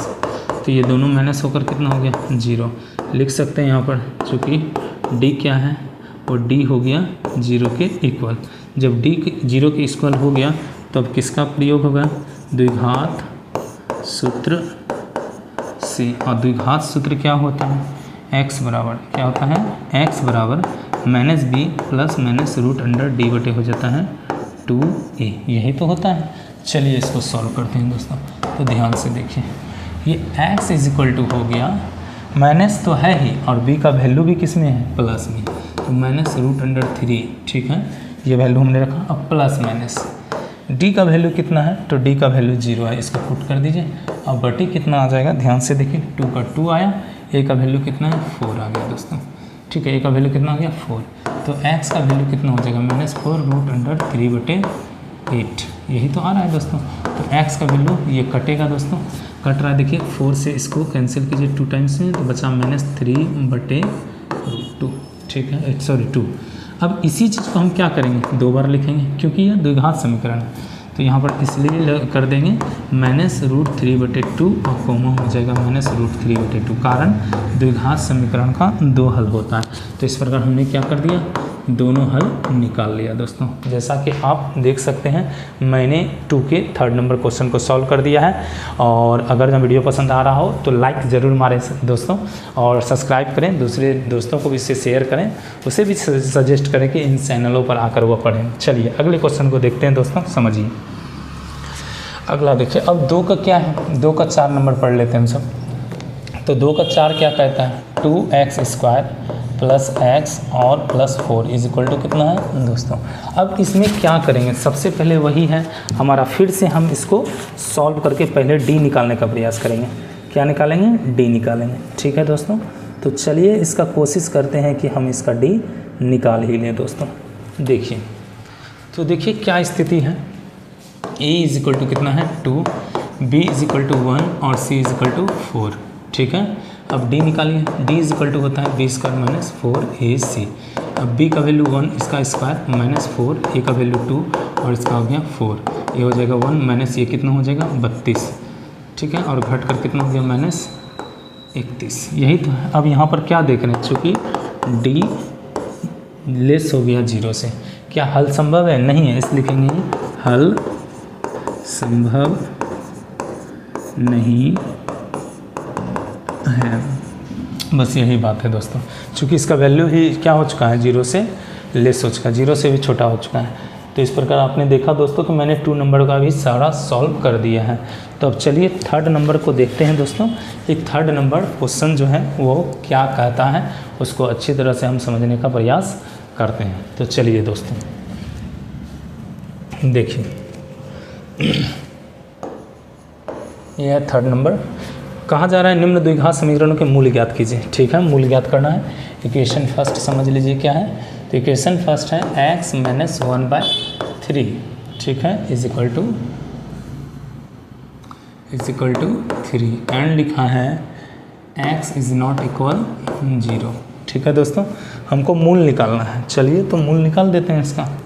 तो मूल निकालते हैं। देखिए, यहाँ स्पेशली कोई मेथड हमको नहीं कहा गया, सिर्फ मूल निकालने के लिए कहा जा रहा है। तो सबसे पहले इसको सॉल्व कर लेते हैं दोस्तों। यहाँ क्या है, x - 1/3 = 3, यही तो दिया गया है। x - 1/3 सॉरी दोस्तों, क्वेश्चन मैंने गलत लिख लिया। क्वेश्चन इसको पहले आप सही से लिख लीजिए दोस्तों। देखिए यहाँ पर थोड़ा सा गड़बड़ हो गया, क्वेश्चन कुछ इस प्रकार है। यहाँ है x - 1/x = कितना है 3। इस क्वेश्चन को अब हम सॉल्व करते हैं और x का वैल्यू निकालते हैं। देखिए प्रश्न है x - 1/x = 3। अब क्या करेंगे दोस्तों, एलसीएम लेंगे, ये इससे मल्टीप्लाई हुआ x² बनेगा -1 और ये बन जाएगा 3। ठीक है, चलिए चलते हैं अब आगे देखिए आगे क्या होगा, ये हो जाएगा x² -1 और ये जाकर उससे मल्टीप्लाई होगा 3 से, चूँकि डिवाइड में उधर मल्टीप्लाई होगा। 3x को इधर लेते आते हैं, x² - 3x और माइनस कितना हो गया 0। तो इस प्रकार आप देख लीजिए दोस्तों कि हमने क्या किया, अब द्विघात समीकरण के इक्वेशन पे हमने ला लिया। अब यहाँ पर से सॉल्व करने का 2 तरीका हो सकता है। या तो आप क्या कीजिए दोस्तों, जो है इसको इस तरह से सॉल्व कर दीजिए गुणनखंड मेथड से, नहीं तो दूसरा तरीका है द्विघात समीकरण का प्रयोग करके आप कर सकते हैं। तो अब मन आपका है, जिस भी मेथड से करना है वो आप पर निर्भर करता है, आप कर सकते हैं। ऐसे तो गुणनखंड मेथड हमको इजी लगता है, मैं कोशिश करता हूँ कि उसी मेथड से इसे कर दूँ। देखिए दोस्तों, यहाँ पर चाहे तो हम क्या कर सकते हैं, यहाँ पर चाहे तो द्विघात समीकरण के हिसाब से भी इसको कर सकते हैं। चलिए जो भी मेथड आपको उचित लगे आप इसमें यहाँ पर आकर सॉल्व कर सकते हैं। तो देखिए यहाँ पर क्या है, a बराबर क्या है 1, b बराबर क्या है -3 और c बराबर क्या है -1। सबसे पहले इसको चेक कीजिए, जो है डी निकाल कर चेक कीजिए अस्तित्व है या नहीं है। तो हम चेक करते हैं। बी का वैल्यू क्या है -3, इसका क्या हो जाएगा होल स्क्वायर -4, ए का वैल्यू 1 और बी का वैल्यू सी का वैल्यू -1। इसको सॉल्व कर लिए तो हो गया 9 और ये प्लस हो जाएगा ना, ये हो गया कितना प्लस हो जाएगा 4। ठीक है, कितना हो जाएगा दोस्तों, तो यह हो जाएगा +4। जब जोड़ते हैं तो कितना वैल्यू आ रहा है दोस्तों, तो आ जा रहा है 13। कितना आ जा रहा है 13 आ जा रहा है। कितना आ जा रहा है दोस्तों 13। चलिए तब आगे प्रोसेस देख लेते हैं दोस्तों। तो आगे प्रोसेस देख लीजिए दोस्तों, आगे क्या हाल है। तो देखिए आगे क्या होगा जो है, अब हम क्या करेंगे द्विघात समीकरण लगा देते हैं। तो फार्मूला आप जानते हैं द्विघात सूत्र से, क्या करेंगे द्विघात सूत्र से क्या करेंगे, x बराबर हो जाएगा -b प्लस -√d बटे हो जाएगा 2a। ठीक है दोस्तों, -b की जगह क्या है, तो b की जगह आप देख लीजिए यहाँ पर है -3, तो ये हो जाएगा -3 प्लस d का वैल्यू कितना है, तो d का वैल्यू हमने निकाला है दोस्तों 13, रूट अंडर हम क्या कर देंगे 13 कर देंगे, और बटे क्या हो जाएगा, अब ध्यान से देखिए बटे क्या है दोस्तों, तो बटे हो जाएगा 2a, a का वैल्यू क्या है 1 है। ठीक है, और इधर से फिर हो जाएगा तो ये हो जाएगा 3 और प्लस माइनस हो जाएगा रूट अंडर कितना 13 और बटे हो जाएगा 2। अब इसी को क्या करेंगे 2 बार लिख देंगे हम, अर्थात हो गया 3 प्लस रूट अंडर 13 बटे 2 और कॉमा हो गया 3 माइनस रूट अंडर 13 बटे कितना 2। इस प्रकार आपने देखा दोस्तों कि किस प्रकार इसको हम सॉल्व करते हैं। ठीक है, तो ये 3 नंबर क्वेश्चन था, 3 का फर्स्ट हमने सॉल्व कर दिया है। अब मैं 3 का 4th number question second number question solve करने के लिए जा रहा हूँ दोस्तों, ध्यान से देखिए।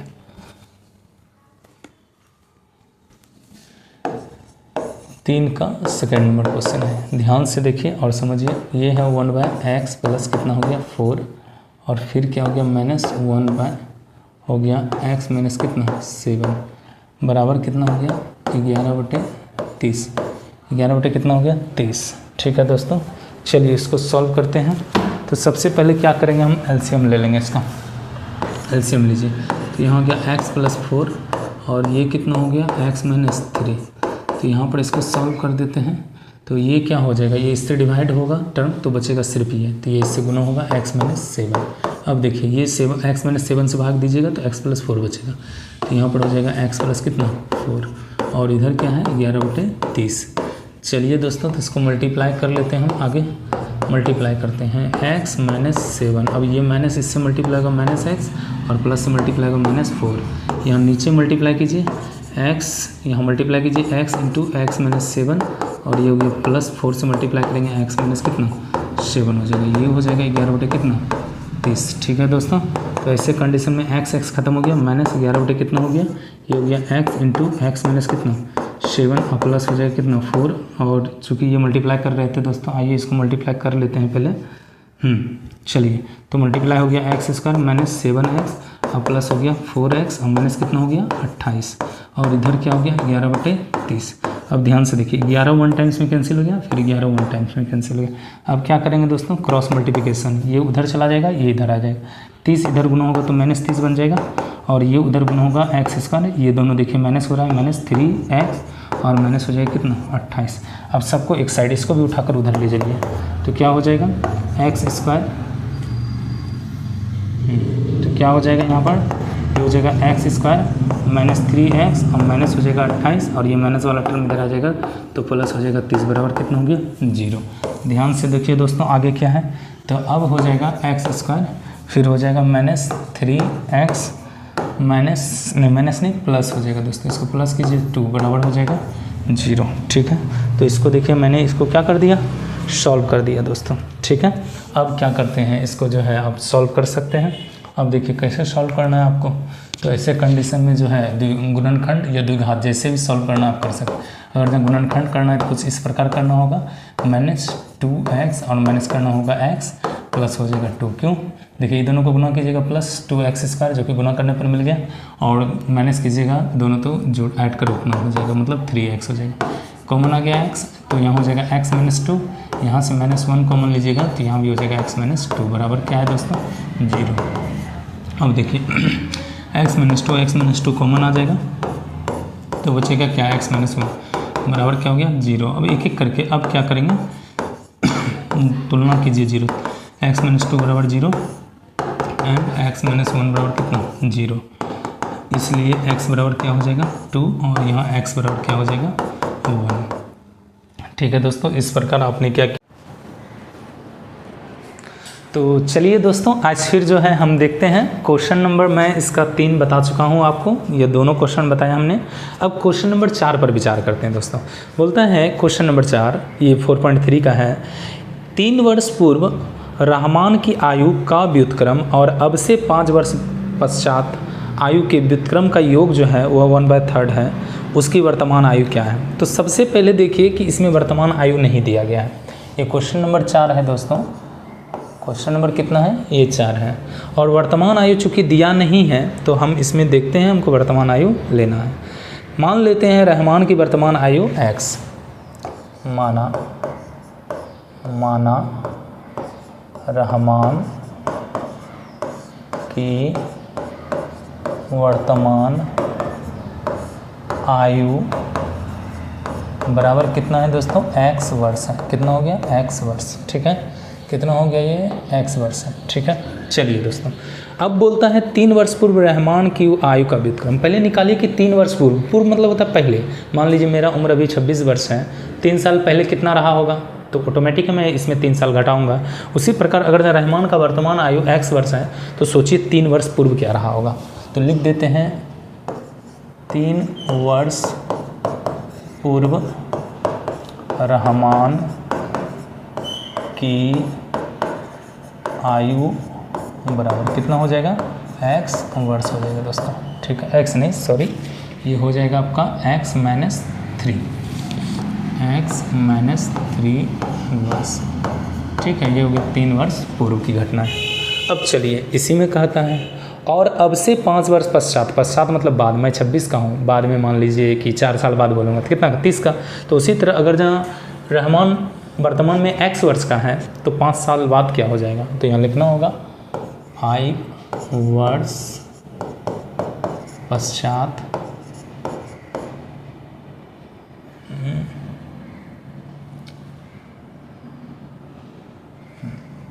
तो क्या है दोस्तों, 5 वर्ष पश्चात, यही है ना, पश्चात 5 वर्ष पश्चात रहमान की आयु बराबर क्या हो जाएगा, ये x + 5 वर्ष।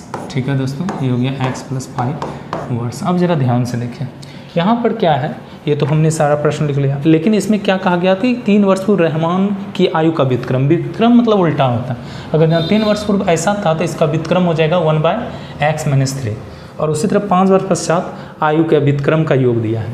प्रश्न से देखिए क्या कहता है, प्रश्न से तो ये आयु 3 वर्ष पूर्व का है, इसका व्युत्क्रम मतलब 1/x - 3, और इसका व्युत्क्रम 5 साल बाद वाला तो हो जाएगा 1/x + 5। इन दोनों का व्युत्क्रम का योग, ठीक है, इन दोनों के व्युत्क्रम का योग जो दिया है वो 1/3 दिया है। कितना दिया है दोस्तों, 1/3। ओके, अब बोलता है उसकी वर्तमान आयु क्या है। तो हम इसको सॉल्व करते हैं दोस्तों। ध्यान से देखिए और समझिए कि यह कैसे सॉल्व होगा, अच्छी तरह से समझिए दोस्तों। तो देखिए सबसे पहले क्या करेंगे, इसका एलसीएम हम लेंगे। तो एलसीएम जब हम लेते हैं तो ये हो जाता है x - 3 और इंटू हो जाता है x + 5। अब इससे इसको भाग दीजिएगा, बचेगा x + 5, ऊपर से गुना कीजिएगा, ये बन जाएगा x + 5 प्लस x + 5 से भाग दीजिएगा तो x - 3 बचेगा। x - 3 = कितना हो जाएगा, 1/3। कोई प्रॉब्लम नहीं है दोस्तों। अब क्या करेंगे, तो क्रॉस मल्टीप्लिकेशन, देखिए x और x दोनों प्लस में है, ये हो गया 2x + 5 - 3, ये हो जाएगा +2 बाय। अब इनको गुना करना पड़ेगा, तो गुना करने का सबसे सिंपल वे है, ये x को x + 5 से मल्टीप्लाई कर दीजिए और ये -3 को मल्टीप्लाई कर दीजिए x + 5 से। ठीक है, आगे चलिए, ये हो गया 1/3। ठीक है दोस्तों, थोड़ा मैं इधर लिख देता हूँ, देखिए अब क्या होगा। यहाँ ध्यान से देखिएगा तो यहाँ क्या है, 2x और +2। ठीक है, ये 3 से मल्टीप्लाई हो जाएगा, अर्थात क्रॉस मल्टीप्लिकेशन हो जाएगा। ये 3 जो है डिवाइड में, इधर मल्टीप्लाई में। अब इसको ज़रा मल्टीप्लाई कर लीजिए दोस्तों, तो देखिए ये मल्टीप्लाई होगा तो क्या होगा, ये हो जाएगा एक्स स्क्वायर प्लस हो जाएगा 5x, फिर देखिए माइनस 3x, माइनस कितना होगा 3x,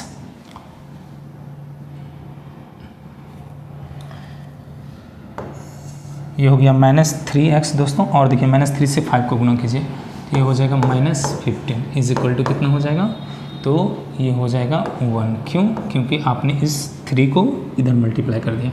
अब ऊपर देखिए मल्टीप्लाई कर लीजिए दोस्तों, क्या आ रहा है, तो ये हो जाएगा 6x और प्लस हो जाएगा 6, और ये इसको कैलकुलेट कर लेते हैं तो ये हो जाएगा एक्स स्क्वायर प्लस 2x और माइनस हो जाएगा 15 इज इक्वल टू कितना हो जाएगा 1। क्लियर है दोस्तों? अब देखिए ये हो गया 6x और प्लस हो जाएगा 6, अब ये उधर जाएगा तो ये क्या हो जाएगा एक्स स्क्वायर प्लस 2x और माइनस हो जाएगा 15। ठीक है दोस्तों, तो अब क्या करेंगे, एक्स ये सारे टर्म को एक साइड हम लेकर जाएंगे, अर्थात एक्स स्क्वायर प्लस 2x और माइनस 15। ठीक है, अब देखिए 6x और इसको दोनों को ये साइड लाइए तो हो जाएगा माइनस 6x और माइनस हो जाएगा 6 इज इक्वल टू कितना हो जाएगा 0। अब इसको हम क्या करेंगे, तो थोड़ा और आगे स्टेप लेकर चलते हैं और इसको हम सॉल्व करते हैं दोस्तों। चाहे तो पॉज करके आप इसे लिख भी सकते हैं। तो चलिए देखिए, मैं इसको थोड़ा मिटा रहा हूँ।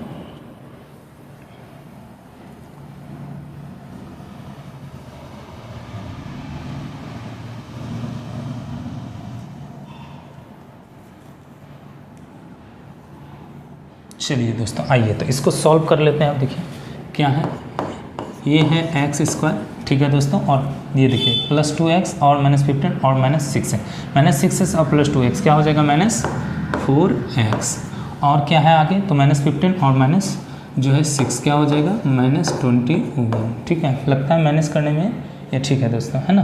तो अब हम क्या करेंगे आगे, तो ये हो गया 0। अब ज़रा ध्यान से देखें, यहाँ पर आप चाहें तो द्विघात समीकरण भी लगाकर इसको सॉल्व कर सकते हैं, अन्यथा द्विघात समीकरण का सूत्र लगाकर, नहीं तो गुणनखंड मेथड से इसे सॉल्व कर सकते हैं।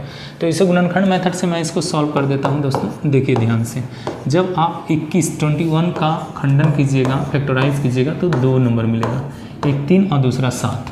यही दोनों नंबर को अगर आप सेटअप करते हैं माइनस 7x और प्लस 3x, ठीक है, ये दोनों माइनस होकर माइनस 4x और ये दोनों मल्टीप्लाई होकर माइनस 21 हो जाएगा। इज इक्वल टू कितना होगा, इज इक्वल टू 0। अब क्या करेंगे, यहाँ से x कॉमन लीजिए तो बन जाएगा x माइनस कितना 7 और प्लस 3 लेते हैं तो ये बन जाएगा 3x माइनस 7। ठीक है दोस्तों, इज इक्वल टू कितना हो जाएगा 0। अब यहाँ पर दोनों ध्यान से देखिए, x माइनस 7 कॉमन है तो ये हम x माइनस 7 ले लेंगे दोस्तों, और यहाँ पर जब कॉमन लिया तो यहाँ पर बचा क्या x, और यहाँ से भी कॉमन लिया तो बचा क्या सिर्फ और सिर्फ 3 इज इक्वल टू कितना रह गया 0। ठीक है दोस्तों, आप ज़रा ध्यान दीजिए इधर।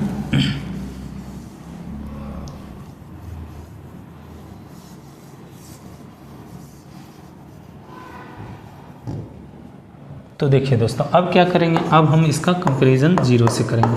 तो x minus 7 is equal to क्या हो जाएगा 0, और इधर भी हो जाएगा दोस्तों x plus 3 is equal to कितना हो जाएगा 0। तो आप देख रहे हैं दोस्तों x बराबर कितना आ गया 7 आ गया, और यहाँ पर x इज इक्वल टू कितना आ गया -3। तो चूंकि -3 किसी का एज माइनस में नहीं हो सकता है, सिर्फ और सिर्फ क्या होगा, ये संभव होगा और ये क्या हो जाएगा असंभव हो जाएगा। अर्थात यहाँ पर जो हम निकाल रहे हैं किसका, तो रहमान का जो है वर्तमान आयु कितना हो जाएगा, वो 7 वर्ष लिखेंगे। अतः रहमान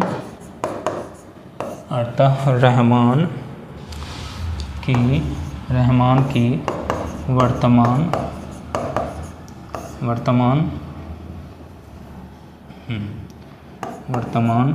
आयु बराबर, रहमान की वर्तमान आयु कितना हो जाएगा दोस्तों, तो 7 वर्ष हो जाएगा। ठीक है दोस्तों, आशा करते हैं कि आपको यह समझ में आ गया होगा दोस्तों। तो इसके बाद जो है हम प्रश्न संख्या क्या करेंगे, तो 5 पर चलेंगे दोस्तों। मैंने 4 सॉल्व कर दिया है। तो चलिए दोस्तों देख लीजिए आप इसको दोस्तों, कि यहाँ पर जो है क्वेश्चन नंबर मैंने ऑलरेडी 4 तक बता दिया है। यह क्वेश्चन नंबर 5 है, वो 4 पॉइंट कितना का है, तो यह क्वेश्चन नंबर जो है वह 5 है 4.3 का। चलिए बोलता है एक क्लास टेस्ट में शेफाली के गणित और अंग्रेजी में प्राप्त किए गए अंकों का योग 30 है। यदि उसको गणित में 2 अंक अधिक और अंग्रेजी में 3 अंक कम मिल रहे हों तो उनके अंकों का गुणनफल 210 होता है। उनके द्वारा विषयों में प्राप्त किए गए अंक ज्ञात कीजिए। सबसे पहले देखिए दोस्तों, ये क्वेश्चन नंबर कितना है, तो 5 है, ठीक है। 4.3 का कितना नंबर क्वेश्चन है, 5 है। तो हम मान लेते हैं कि शेफाली गणित में कितने अंक प्राप्त करते हैं, x अंक। माना शेफाली, ठीक है, माना शेफाली ने शेफाली द्वारा, ठीक है दोस्तों, शेफाली द्वारा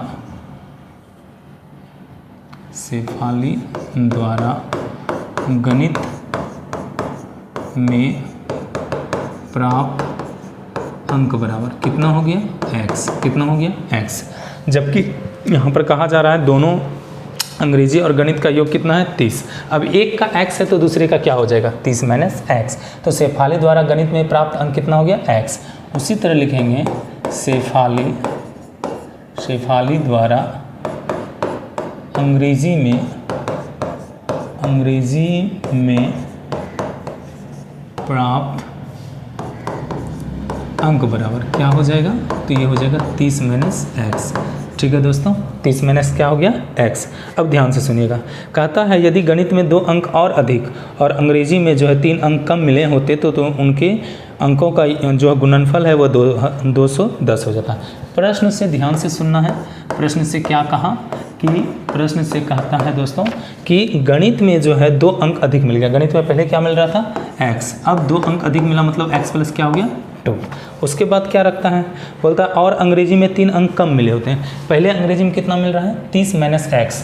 अब क्या कह रहा है कि इसमें 3 अंक कम हो गया, मतलब 30 माइनस x तो है ही, लेकिन इसमें 3 अंक और क्या हो गया, कम हो गया। तो ऐसे कंडीशन में गणित में 2 अंक बढ़ गए और अंग्रेजी में 3 अंक घट गए।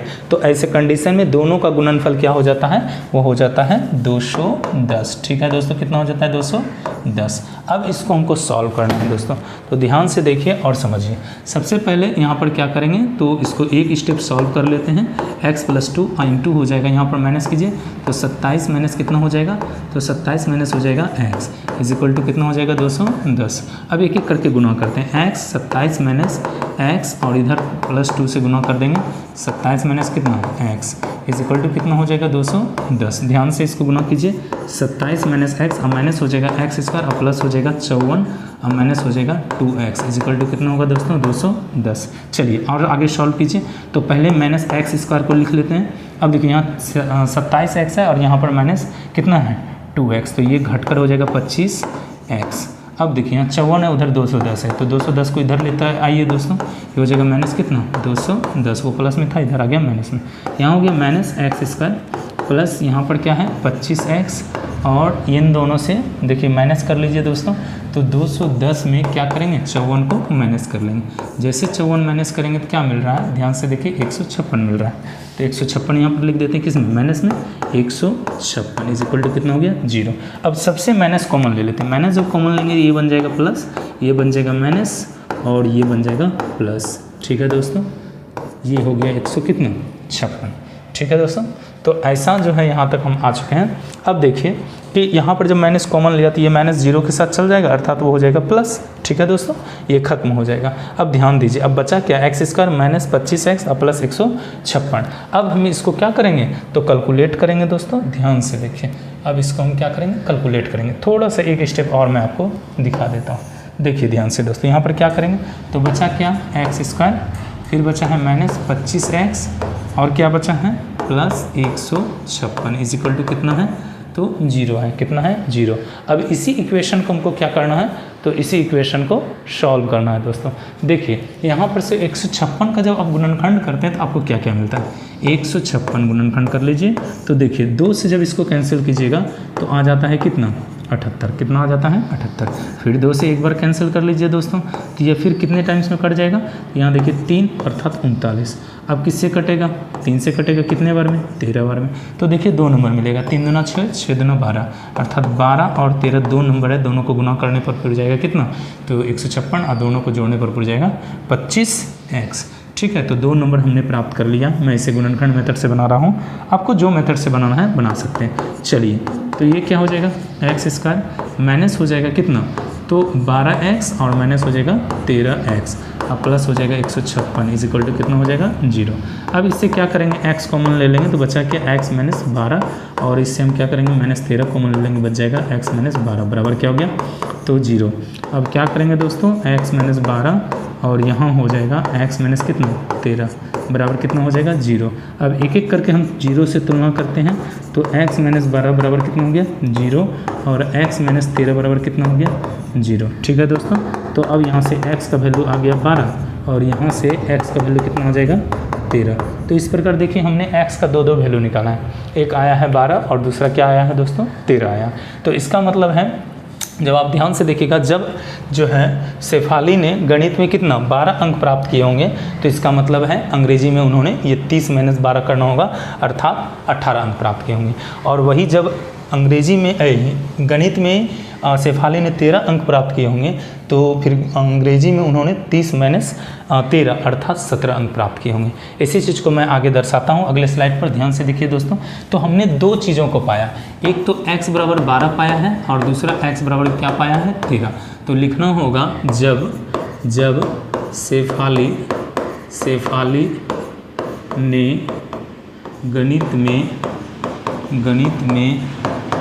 गणित में 12 अंक अर्थात जब शेफाली को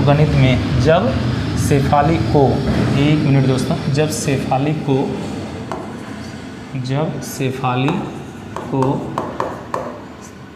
को गणित में प्राप्त अंक, जब शेफाली को गणित में ठीक है दोस्तों गणित में कितना अंक 12 अंक हो तो अंग्रेजी में प्राप्त अंक बराबर हो जाएगा कितना, ये हो जाएगा 30 और माइनस हो जाएगा 12 अर्थात कितना मिला 18। और वही जब गणित में क्या हो, जब गणित में प्राप्त अंक कितना हो 13 हो, तो अंग्रेजी में प्राप्त अंक बराबर कितना हो जाएगा 30 और माइनस 13 अर्थात कितना हो जाएगा 30 माइनस 13 दोस्तों, ये हुआ 30 और माइनस 13, ठीक है 30 माइनस 13 कितना आ जाएगा 17 अंक प्राप्त होगा। इस प्रकार हमने क्वेश्चन नंबर 5 भी सॉल्व कर दिया दोस्तों। अगर जहाँ कोई प्रॉब्लम हो तो आप कमेंट जरूर करें। चलिए अब हम क्वेश्चन नंबर जो अग्रसर हो रहे हैं वह 6 की ओर हो रहे हैं दोस्तों। तो चलिए 6 नंबर को देख लेते हैं कि 6 नंबर क्या कहता है। आइए अगले स्लाइड में दोस्तों। 6 नंबर क्वेश्चन कहता है एक आयताकार खेत का विकर्ण उसकी छोटी भुजा से 60 मीटर अधिक है। तो सबसे पहले एक आयताकार हमको क्या करना होगा, एक जो है भूखंड बनाना होगा। एक आयताकार भूखंड हमने बनाया है दोस्तों, देखिए ध्यान से, एक आयताकार भूखंड में बना रहा हूँ। चलिए ये आयत के आकार का भूखंड है। अब इसमें एक विकर्ण भी होगा, मैं विकर्ण भी डाल देता हूँ। ये हो गया हमारा विकर्ण। इसमें बोलता है एक आयताकार खेत का विकर्ण उसकी छोटी भुजा से 60 मीटर अधिक लंबा है। यदि बड़ी भुजा छोटी भुजा से 30 मीटर अधिक हो, तो बड़ी भुजा छोटी भुजा से क्या है 30 मीटर अधिक। ये क्वेश्चन नंबर 6 है। सबसे पहले क्या कर लेंगे, माना क्या आयताकार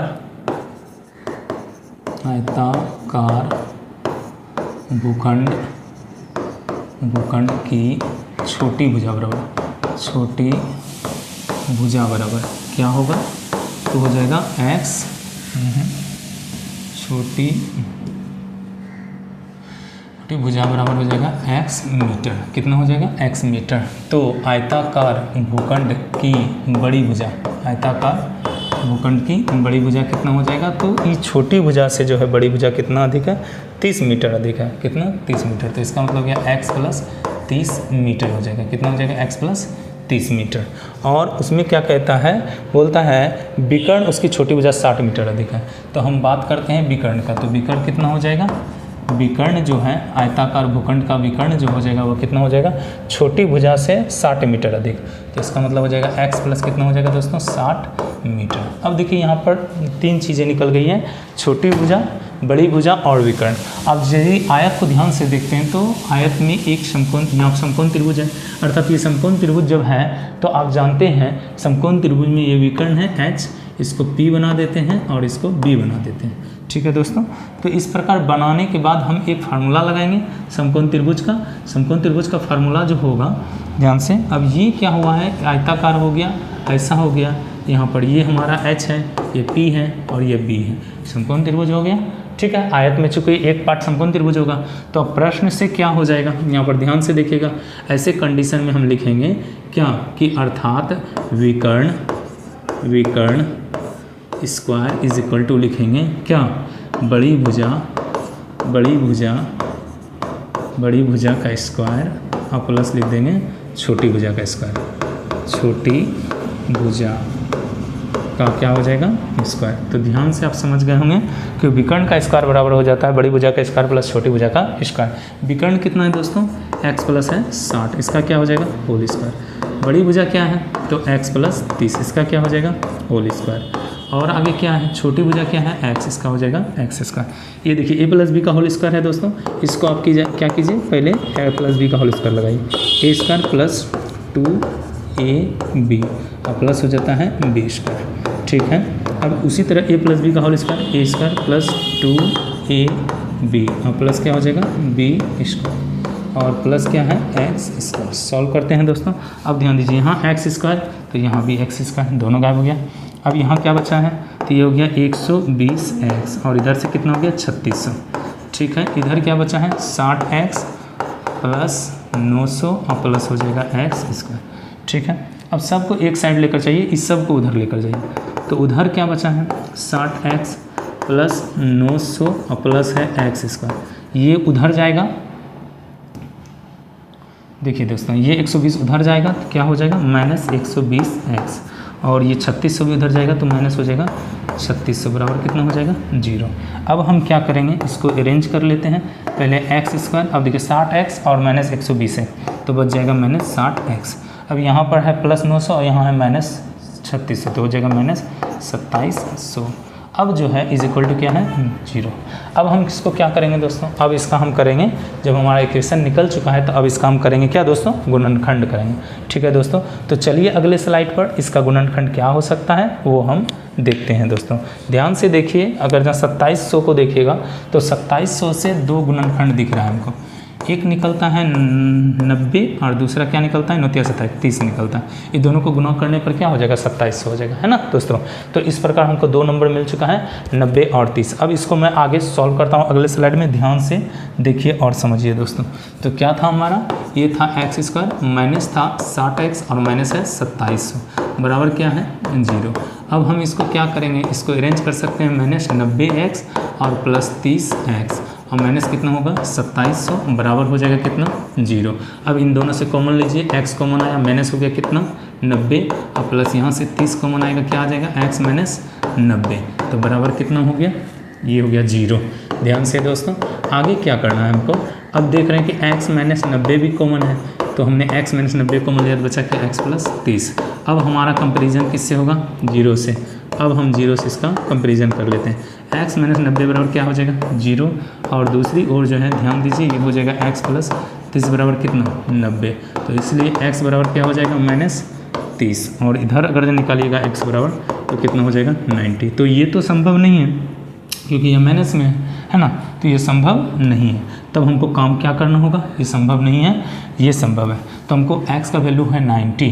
अब हम निकालते हैं, अतः छोटी भुजा बराबर, अतः छोटी भुजा बराबर, छोटी भुजा क्या हो जाएगा 90, कितना हो जाएगा 90 और बड़ी भुजा क्या हो जाएगा, बड़ी भुजा इससे 30 मीटर देखिए ना, ये हो जाएगा x प्लस कितना 30 था तो यहाँ पर हो जाएगा 90 और प्लस 30 अर्थात हो जाएगा 120। ठीक है दोस्तों, और विकर्ण कितना है, तो विकर्ण जो है वो है 60 अलग, छोटी से 60 ज़्यादा, तो ये हो जाएगा 90 और प्लस कितना हो जाएगा 60 अर्थात हो जाएगा 150। ठीक है, कितना हो जाएगा 150 मीटर, ये भी हो जाएगा मीटर। तो इस प्रकार हमने क्या किया दोस्तों, क्वेश्चन नंबर 6 को भी सॉल्व कर दिया। इसको देखिए दोस्तों, और जो है अगर वीडियो पसंद आ रहा हो तो लाइक करें, शेयर करें, सब्सक्राइब करें, ज़्यादा से ज़्यादा दोस्तों तक पहुंचाने का प्रयास करें ताकि उनको भी इस चीज़ का लाभ मिल सके। आइए अब क्वेश्चन नंबर हम देख लेते हैं दोस्तों, 7 क्या कहता है, 7 को समझते हैं। चलिए दोस्तों, तो क्वेश्चन नंबर 7 को समझिए। क्वेश्चन 7 कहता है दो संख्याओं के वर्गों का अंतर 180 है, छोटी संख्या का वर्ग बड़ी संख्या का 8 गुना है, दोनों संख्या ज्ञात कीजिए। तो क्वेश्चन नंबर ये कितना है, 7 है। कितना है, 7। सबसे पहले हम क्या करेंगे दोस्तों, तो यहाँ पर छोटी संख्या का जो वर्ग होगा वह बड़ी संख्या का 8 गुना है। तो चूँकि बड़ी संख्या से कंपेरिजन हो रहा है, हम मानेंगे, माना बड़ी संख्या बराबर बड़ी, तो बड़ी संख्या बराबर क्या हो जाएगा, x। बड़ी संख्या क्या हो जाएगा, x। तो छोटी संख्या का वर्ग, छोटी संख्या का वर्ग बराबर क्या है, छोटी संख्या का जो वर्ग है बड़ी संख्या का 8 गुना है। इसका मतलब इसको 8 से क्या करना होगा, गुना। ठीक है, लिखा है छोटी संख्या जो वर्ग है वो बड़ी संख्या का क्या है, 8 गुना है। तो हमने इसको क्या कर दिया, तो 8 गुना कर दिया। अब बोलता है दो संख्याओं के वर्गों का अंतर, दो संख्या मिल गया, एक बड़ी संख्या और दूसरा है छोटी संख्या। तो इन दोनों के वर्गों का अंतर दिया गया है कितना दोस्तों, 180। अब प्रश्न से देखिए, प्रश्न से ध्यान से, ये तो बड़ी संख्या है, अब बड़ी संख्या का क्या करना होगा, वर्ग। ये छोटी संख्या का वर्ग ऑलरेडी दिया गया है, इसका वर्ग करने का जरूरी हमको नहीं पड़ेगा, क्योंकि कह ही रहा है छोटी संख्या का वर्ग बराबर है 8x। इन दोनों का अंतर कितना है, 180। कितना है, 180। ठीक है, सॉरी, इन दोनों का जो है अंतर कितना है, 180 है। तो हमने दिखा दिया आपको 180।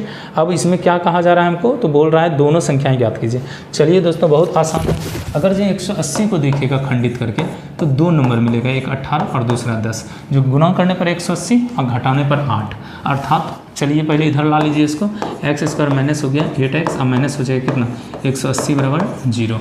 अब 180 का गुणनखंड कीजिएगा, 2 नंबर मिलेगा, एक मिलेगा 18 और दूसरा मिलेगा 10। ठीक है दोस्तों, आइए अब इसको सॉल्व कर लेते हैं। तो ये हो गया x² माइनस कितना हो जाएगा, ये हो जाएगा 18x और प्लस कितना हो जाएगा 10x और माइनस हो जाएगा 180 बराबर हो जाएगा 0। यहाँ पर से x कॉमन लीजिए तो बचेगा क्या, x माइनस 18 और इधर बच जाएगा 10। तो 10 कॉमन लिया हमने तो x माइनस कितना हो जाएगा 18 बराबर हो जाएगा 0। चलिए यहाँ से हम x माइनस 18 कॉमन ले लेते हैं, तो बचा क्या, x प्लस 18 बराबर, सॉरी यहाँ से x माइनस जब हमने कॉमन लिया था, यहाँ देखिए ध्यान से दोस्तों, जब x माइनस 18 कॉमन लिया तो क्या बचा, x यहाँ से बचा और 10 यहाँ से बचा, इज इक्वल टू कितना हो जाएगा 0। अब देखिए, अब हमारा काम है 0 से तुलना करना। तो ध्यान से x माइनस 18 बराबर हो गया 0 और इधर हो जाएगा x प्लस 10 बराबर 0। तो यहाँ पर से x कितना निकल गया, माइनस 10 और यहाँ से x निकल गया दोस्तों कितना, 18। अब देखिए पॉजिटिव वाला हम लेंगे, निगेटिव वाले को क्या कर देंगे, छोड़ देंगे। जब हम निगेटिव वाले को छोड़ दिए और पॉजिटिव वाला लिए तो वैसे कंडीशन में यहाँ पर क्या आया दोस्तों, तो देख लीजिए, अर्थात बड़ी संख्या आ गया 8, बड़ी संख्या बराबर क्या निकल गया 8। कितना निकल गया बड़ी संख्या, तो सॉरी 8 नहीं 18 आ रहा है। बड़ी संख्या क्या आ रहा है दोस्तों, 18। बड़ी संख्या कितना आ गया 18। अब छोटी संख्या का वर्ग दिया है, छोटी संख्या का वर्ग है, स्क्वायर है। जब छोटी संख्या का वर्ग है तो ये क्या है, 8x है। इसका वैल्यू निकालेंगे, 8 गुना 18 कितना हो गया, 18 8 26, सॉरी 18 8 26 से नहीं 44 से होता है। कितना होता है, 44 से, 18 8 44। ध्यान से देखिए दोस्तों, तो यह हो गया कितना, 144। अब चूंकि छोटी संख्या का यह वर्ग है, हमको चाहिए छोटी संख्या, तो लिखेंगे दोस्तों छोटी संख्या बराबर छोटी संख्या बराबर, तो इस पर क्या आ जाएगा, रूट 144, अर्थात वैल्यू कितना आ गया 12। तो 2 नंबर हमको मिल चुका है, एक बड़ी संख्या 18 और छोटी संख्या कितना है, तो 12 आया है दोस्तों। अब देखिए दोस्तों, अगर कोई डाउट हो तो आप कमेंट जरूर रखें अपना, और अगर जब वीडियो पसंद आ रहा हो तो लाइक करने के लिए भी ना भूलें दोस्तों। चलिए तो आगे अब हम देखते हैं कि आगे हमें क्वेश्चन नंबर 8 पर आपको मैं ले चलता हूँ। चलिए देखते हैं दोस्तों। देखिए क्वेश्चन नंबर 8 जो है वो क्या कहता है। क्वेश्चन नंबर 8 कह रहा है एक रेलगाड़ी एक समान चाल से 360 किलोमीटर की दूरी तय करती है। यदि यह चाल 5 किलोमीटर अधिक होती तो वह उसी यात्रा में 1 घंटा कम समय लेती। रेलगाड़ी की चाल ज्ञात कीजिए। तो क्वेश्चन नंबर यह है 8, ध्यान से। सबसे पहले रेलगाड़ी की चाल नहीं पता है तो मानेंगे। माना रेलगाड़ी की चाल बराबर कितना हो जाएगा दोस्तों, x किलोमीटर प्रति घंटा। हो गया। रेलगाड़ी की चाल कितनी है तो x किलोमीटर प्रति घंटा, x किलोमीटर प्रति घंटा है ना। हाँ ठीक। अब क्या बोल रहा है, एक रेलगाड़ी एक समान चाल से 360 किलोमीटर की दूरी तय करता है। दूरी तय करता है तो आपको जैसा पता है एक फार्मूला, समय बराबर क्या होता है दोस्तों, समय बराबर होता है दूरी बटे चाल। समय बराबर क्या होता है, दूरी बटे चाल। समय बराबर क्या हो जाता है, दूरी बटे चाल। अब बोल रहा है ये जो चाल मतलब रेलगाड़ी की चाल है वह उसमें जो है यदि चाल 5 किलोमीटर अधिक होता, चाल में 5 किलोमीटर की वृद्धि हो रही है। ठीक है। रेलगाड़ी की चाल, यदि रेलगाड़ी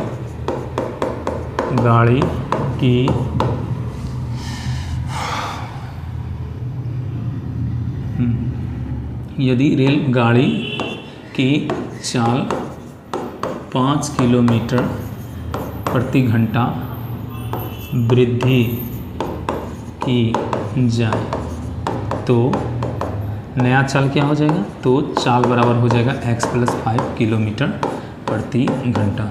जब इसका चाल 5 किलोमीटर प्रति घंटा बढ़ गया, यदि रेलगाड़ी की चाल 5 किलोमीटर प्रति घंटा की वृद्धि, किलोमीटर की क्या लिखा है, यदि रेलगाड़ी की चाल 5 किलोमीटर प्रति घंटा वृद्धि की जाए तो चाल हो जाएगा x + 5 किलोमीटर प्रति घंटा। अब जरा ध्यान से सुनिएगा दोस्तों, समय बराबर होता है दूरी बटे चाल। इसमें क्या लिखा था, कहता था कि एक रेलगाड़ी एक समान चाल से 360 किलोमीटर की दूरी तय करती है। यदि चाल 5 किलोमीटर प्रति घंटा अधिक होती तो वह उसी यात्रा में 1 घंटा समय कम लेती। अब दो बातें हैं, जब चाल उसका क्या था, x था, तो यहाँ पर समय क्या हो जाएगा, तो समय बराबर देखिए दूरी जाना है इनको 360, कितना जाना है 360, दूरी कितना जाना है 360, तो दूरी है 360 और चाल क्या है इनका x। उसी तरह दूसरा समय क्या यहाँ पर दिख रहा है हमको, दूरी जाना है 360 बट चाल क्या हो चुका है 5 किलोमीटर बढ़ चुका है, अर्थात हो चुका है x + 5। तो इन दोनों का जो डिफरेंस आ रहा है अभी, अब आ रहा है कितना, 1 घंटे का डिफरेंस, अर्थात इस समय और इस समय में कितने का डिफरेंस आ रहा है, 1 घंटा। इसका मतलब प्रश्न से कुछ ऐसा होगा दोस्तों, प्रश्न से क्या हो जाएगा हमारे सामने, तो देखिए दोनों बड़ा कौन है, बड़ा ये है, छोटा ये है, अर्थात 360 बटे x अब माइनस हो जाएगा 360 बटे हो जाएगा x प्लस कितना 5 इज इक्वल टू कितना हो जाएगा, तो 1, क्योंकि 1 घंटे का क्या आया है, डिफरेंस आया है, 1 घंटे का दोस्तों डिफरेंस आया है। उम्मीद करता हूँ कि यह इक्वेशन आपको ज़रूर समझ में आ गया होगा।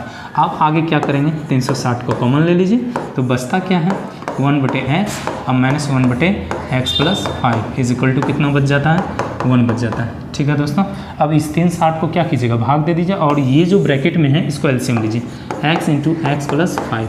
जैसे एलसीएम लेते हैं x से x को भाग दीजिए, बचा क्या x प्लस 5 और इधर बच जाएगा माइनस x। ठीक है दोस्तों, और 360 क्या हो गया, तो चला आया है डिवाइड में।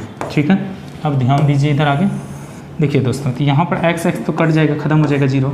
यहाँ पर ऊपर क्या बचा है, ऊपर बच गया आपका जाकर जो है वो 5 बचा हुआ है। चलिए तो ये 5 अब बटे देख लीजिए, इसको जो है गुना कर लीजिए, क्या हो जाएगा x² और इससे इसको गुना कीजिए प्लस हो जाएगा 5x और इधर क्या बचा है 1 बटे 360। अब क्रॉस मल्टीप्लिकेशन, ये इससे गुना होगा अर्थात 5 गुना 360 और ये जो है 1 से गुना होगा x² प्लस 5x। ठीक है, ये गुना कीजिए कितना हो जाएगा, तो ये 30 और ये हो गया 15 और 3 हो जाएगा 1800, ये हो गया x² और प्लस हो जाएगा कितना 5x। जब ये 1800 को उधर लेकर जाइएगा तो प्लस 5x और माइनस हो जाएगा कितना 1800। अब इसको क्या कर सकते हैं दोस्तों, देखिए अब ये द्विघात समीकरण के रूप में आ चुका है, क्या हो चुका है, द्विघात समीकरण के रूप में आ चुका है। अब अगर जो 2 नंबर है 1800 को इस तरह खंडित करते हैं, एक 45 और दूसरा 40, ध्यान से देखिए क्या करते हैं 40 और 45 इन दोनों को गुना कीजिएगा तो 18 हो जाता है, ये मतलब ये 1800 हो जाता है सॉरी, और दोनों को घटा दीजिएगा तो 5 मिल जाएगा। इसका मतलब यही 2 नंबर है जिस पर कि हम गुणनखंड मेथड यूज कर सकते हैं। तो चलिए दोस्तों x² प्लस लिख देते हैं 45x और माइनस लिख देते हैं 40x और माइनस 100 ये 1800 इज इक्वल टू हो जाएगा 0। ठीक है दोस्तों, अब यहाँ पर x कॉमन आ रहा है तो बचा क्या x प्लस 45 और यहाँ पर 40 कॉमन आ रहा है तो क्या बचा x और प्लस हो जाएगा 45। ठीक है दोस्तों, बराबर हो जाएगा 0। अब क्या करेंगे, x प्लस 45 तो कॉमन आ रहा है हमारा, तो यहाँ पर क्या बच जाएगा x माइनस 40, अब बराबर क्या हो जाएगा 0। तो इतना इक्वेशन आप देख रहे हैं। अब क्या करेंगे, इनको 0 से कंपेरिजन करेंगे और हमारा काम हो जाएगा दोस्तों। ठीक है, 0 से कंपेरिजन करेंगे और हमारा काम हो जाएगा। तो चलिए अब इसका वैल्यू निकाल लेते हैं। देख लीजिए क्या है, तो x + 45 इंटू x माइनस 40। ठीक है, तो आइए यहाँ पर क्या था हमारे सामने, x + 45 इंटू क्या है x माइनस 40। अब बराबर में क्या है 0। अब हम क्या करेंगे, 0 से इसका तुलना कर लेंगे। x + 45 = कितना हो जाएगा 0। x + 45 = हो जाएगा 0, तो माइनस हो गया कितना 45। और इधर क्या है, ये है x माइनस 40 बराबर कितना हो जाएगा 0। तो इसलिए x बराबर क्या हो गया 40। ठीक है, आप जैसा कि देख पा रहे हैं एक प्लस और एक माइनस में। तो यहाँ पर जो वैल्यू आया है, चाल तो माइनस हो नहीं सकता है, चाल तो प्लस होगा। तो ऐसे कंडीशन में अब यहाँ देख रहे हैं x का वैल्यू कितना आ गया है, तो x का वैल्यू आ गया है दोस्तों 40। इसका मतलब रेलगाड़ी का चाल निकालने का था हमको। तो रेलगाड़ी की जो चाल है वो कितना है 40 किलोमीटर प्रति घंटा लिखेंगे। अतः रेल गाड़ी की चाल बराबर हो जाएगा, कितना हो जाएगा, तो रेलगाड़ी की चाल कितना हो जाएगा 40 किलोमीटर प्रति घंटा। ठीक है, कितना हो जाएगा रेलगाड़ी की चाल, तो 40 किलोमीटर प्रति घंटा हो जाएगा दोस्तों। जैसा कि आपने देखा दोस्तों, मैंने यह क्वेश्चन भी क्या कर दिया है, सॉल्व कर दिया है दोस्तों। तो चलिए अगले क्वेश्चन में मिलते हैं दोस्तों। तो चलिए दोस्तों, अब यहाँ पर क्या है, यहाँ क्वेश्चन नंबर 9 और 10 दोनों को मैं अगले वीडियो में लेकर आऊँगा दोस्तों। ठीक है, आप जो है क्वेश्चन नंबर 11 देख लीजिए, क्योंकि 9 और 10 को दोनों को थोड़ा अलग तरह से समझाना होगा। इसलिए मैं चाहता हूँ कि आप जो है क्वेश्चन नंबर 11 देख लीजिए। ठीक है दोस्तों, क्या कहता है वह ध्यान से देखें। क्वेश्चन कहता है 2 वर्गों के क्षेत्रफल का योग दिया है 468 मीटर स्क्वायर, यदि उनके परिमापों का अंतर दिया हो 24 तो दोनों वर्गों की भुजाएं निकालिए। तो 2 वर्ग हैं, कितने वर्ग हैं 2 वर्ग हैं, निकाल लीजिए। यहाँ देख लीजिए 2 वर्ग में बना देता हूँ, ये रहा एक और ये रहा दूसरा। अब दोनों वर्ग का कहानी क्या है वो ढंग से देखिए। तो एक वर्ग का भुजा ए है और दूसरा भुजा मान लेते हैं बी है। क्या है दोस्तों, बी है। अब यहाँ पर क्वेश्चन के अकॉर्डिंग कहा जा रहा है कि 2 वर्गों के क्षेत्रफल का योग 468 है, यदि उनके परिमापों का अंतर दे 24 तो दोनों वर्गों की भुजाएं। तो देख लीजिए क्षेत्रफल जो निकलेगा दोनों वर्गों के क्षेत्रफल का योग, तो ध्यान से मान लेते हैं, माना ठीक है दोस्तों। तो सबसे पहले हम क्या करते हैं, मान लेते हैं,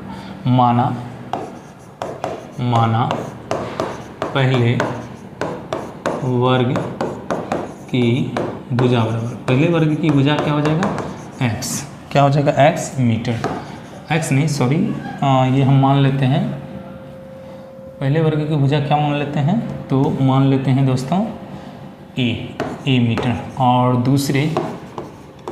दूसरे वर्ग की भुजा बराबर हो जाएगा b मीटर। क्लियर हो गया।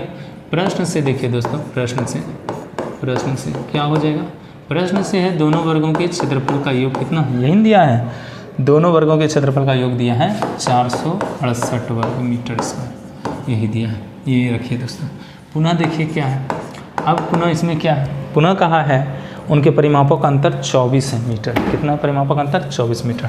तो चलिए दोस्तों, परिमापों का अंतर 24 है तो 4a स्क्वायर, परिमाप 4a होता है, परिमाप कितना होता है 4a।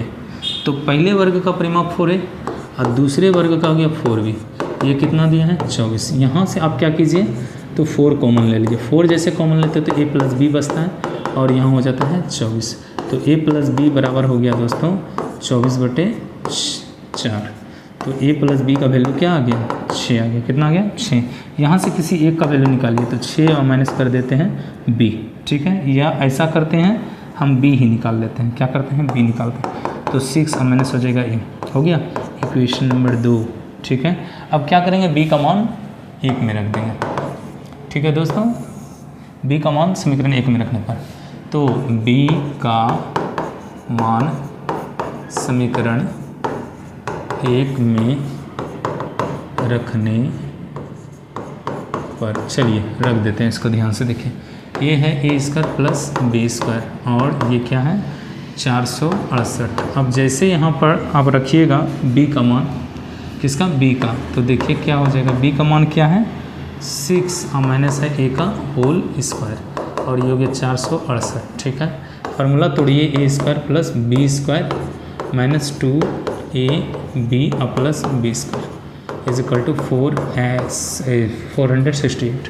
तो यहाँ पर a और a हो गया 2a स्क्वायर, 6 का हो गया 36 और ये हो जाएगा 12a, और उधर से इधर लाइए 468 को, ये हो जाएगा 0। ध्यान से दोस्तों, क्योंकि 2a स्क्वायर ये माइनस हो गया 12a, ठीक है, और ये हो जाएगा, ये दोनों माइनस कर लीजिए तो देखिए कितना बच गया, तो ये बच गया 432 हो जाएगा 0। अब 2 देखिए इससे कॉमन आ रहा है, हमने निकाला 2, तो चाहे a स्क्वायर माइनस 6a और माइनस बच गया क्या है 216।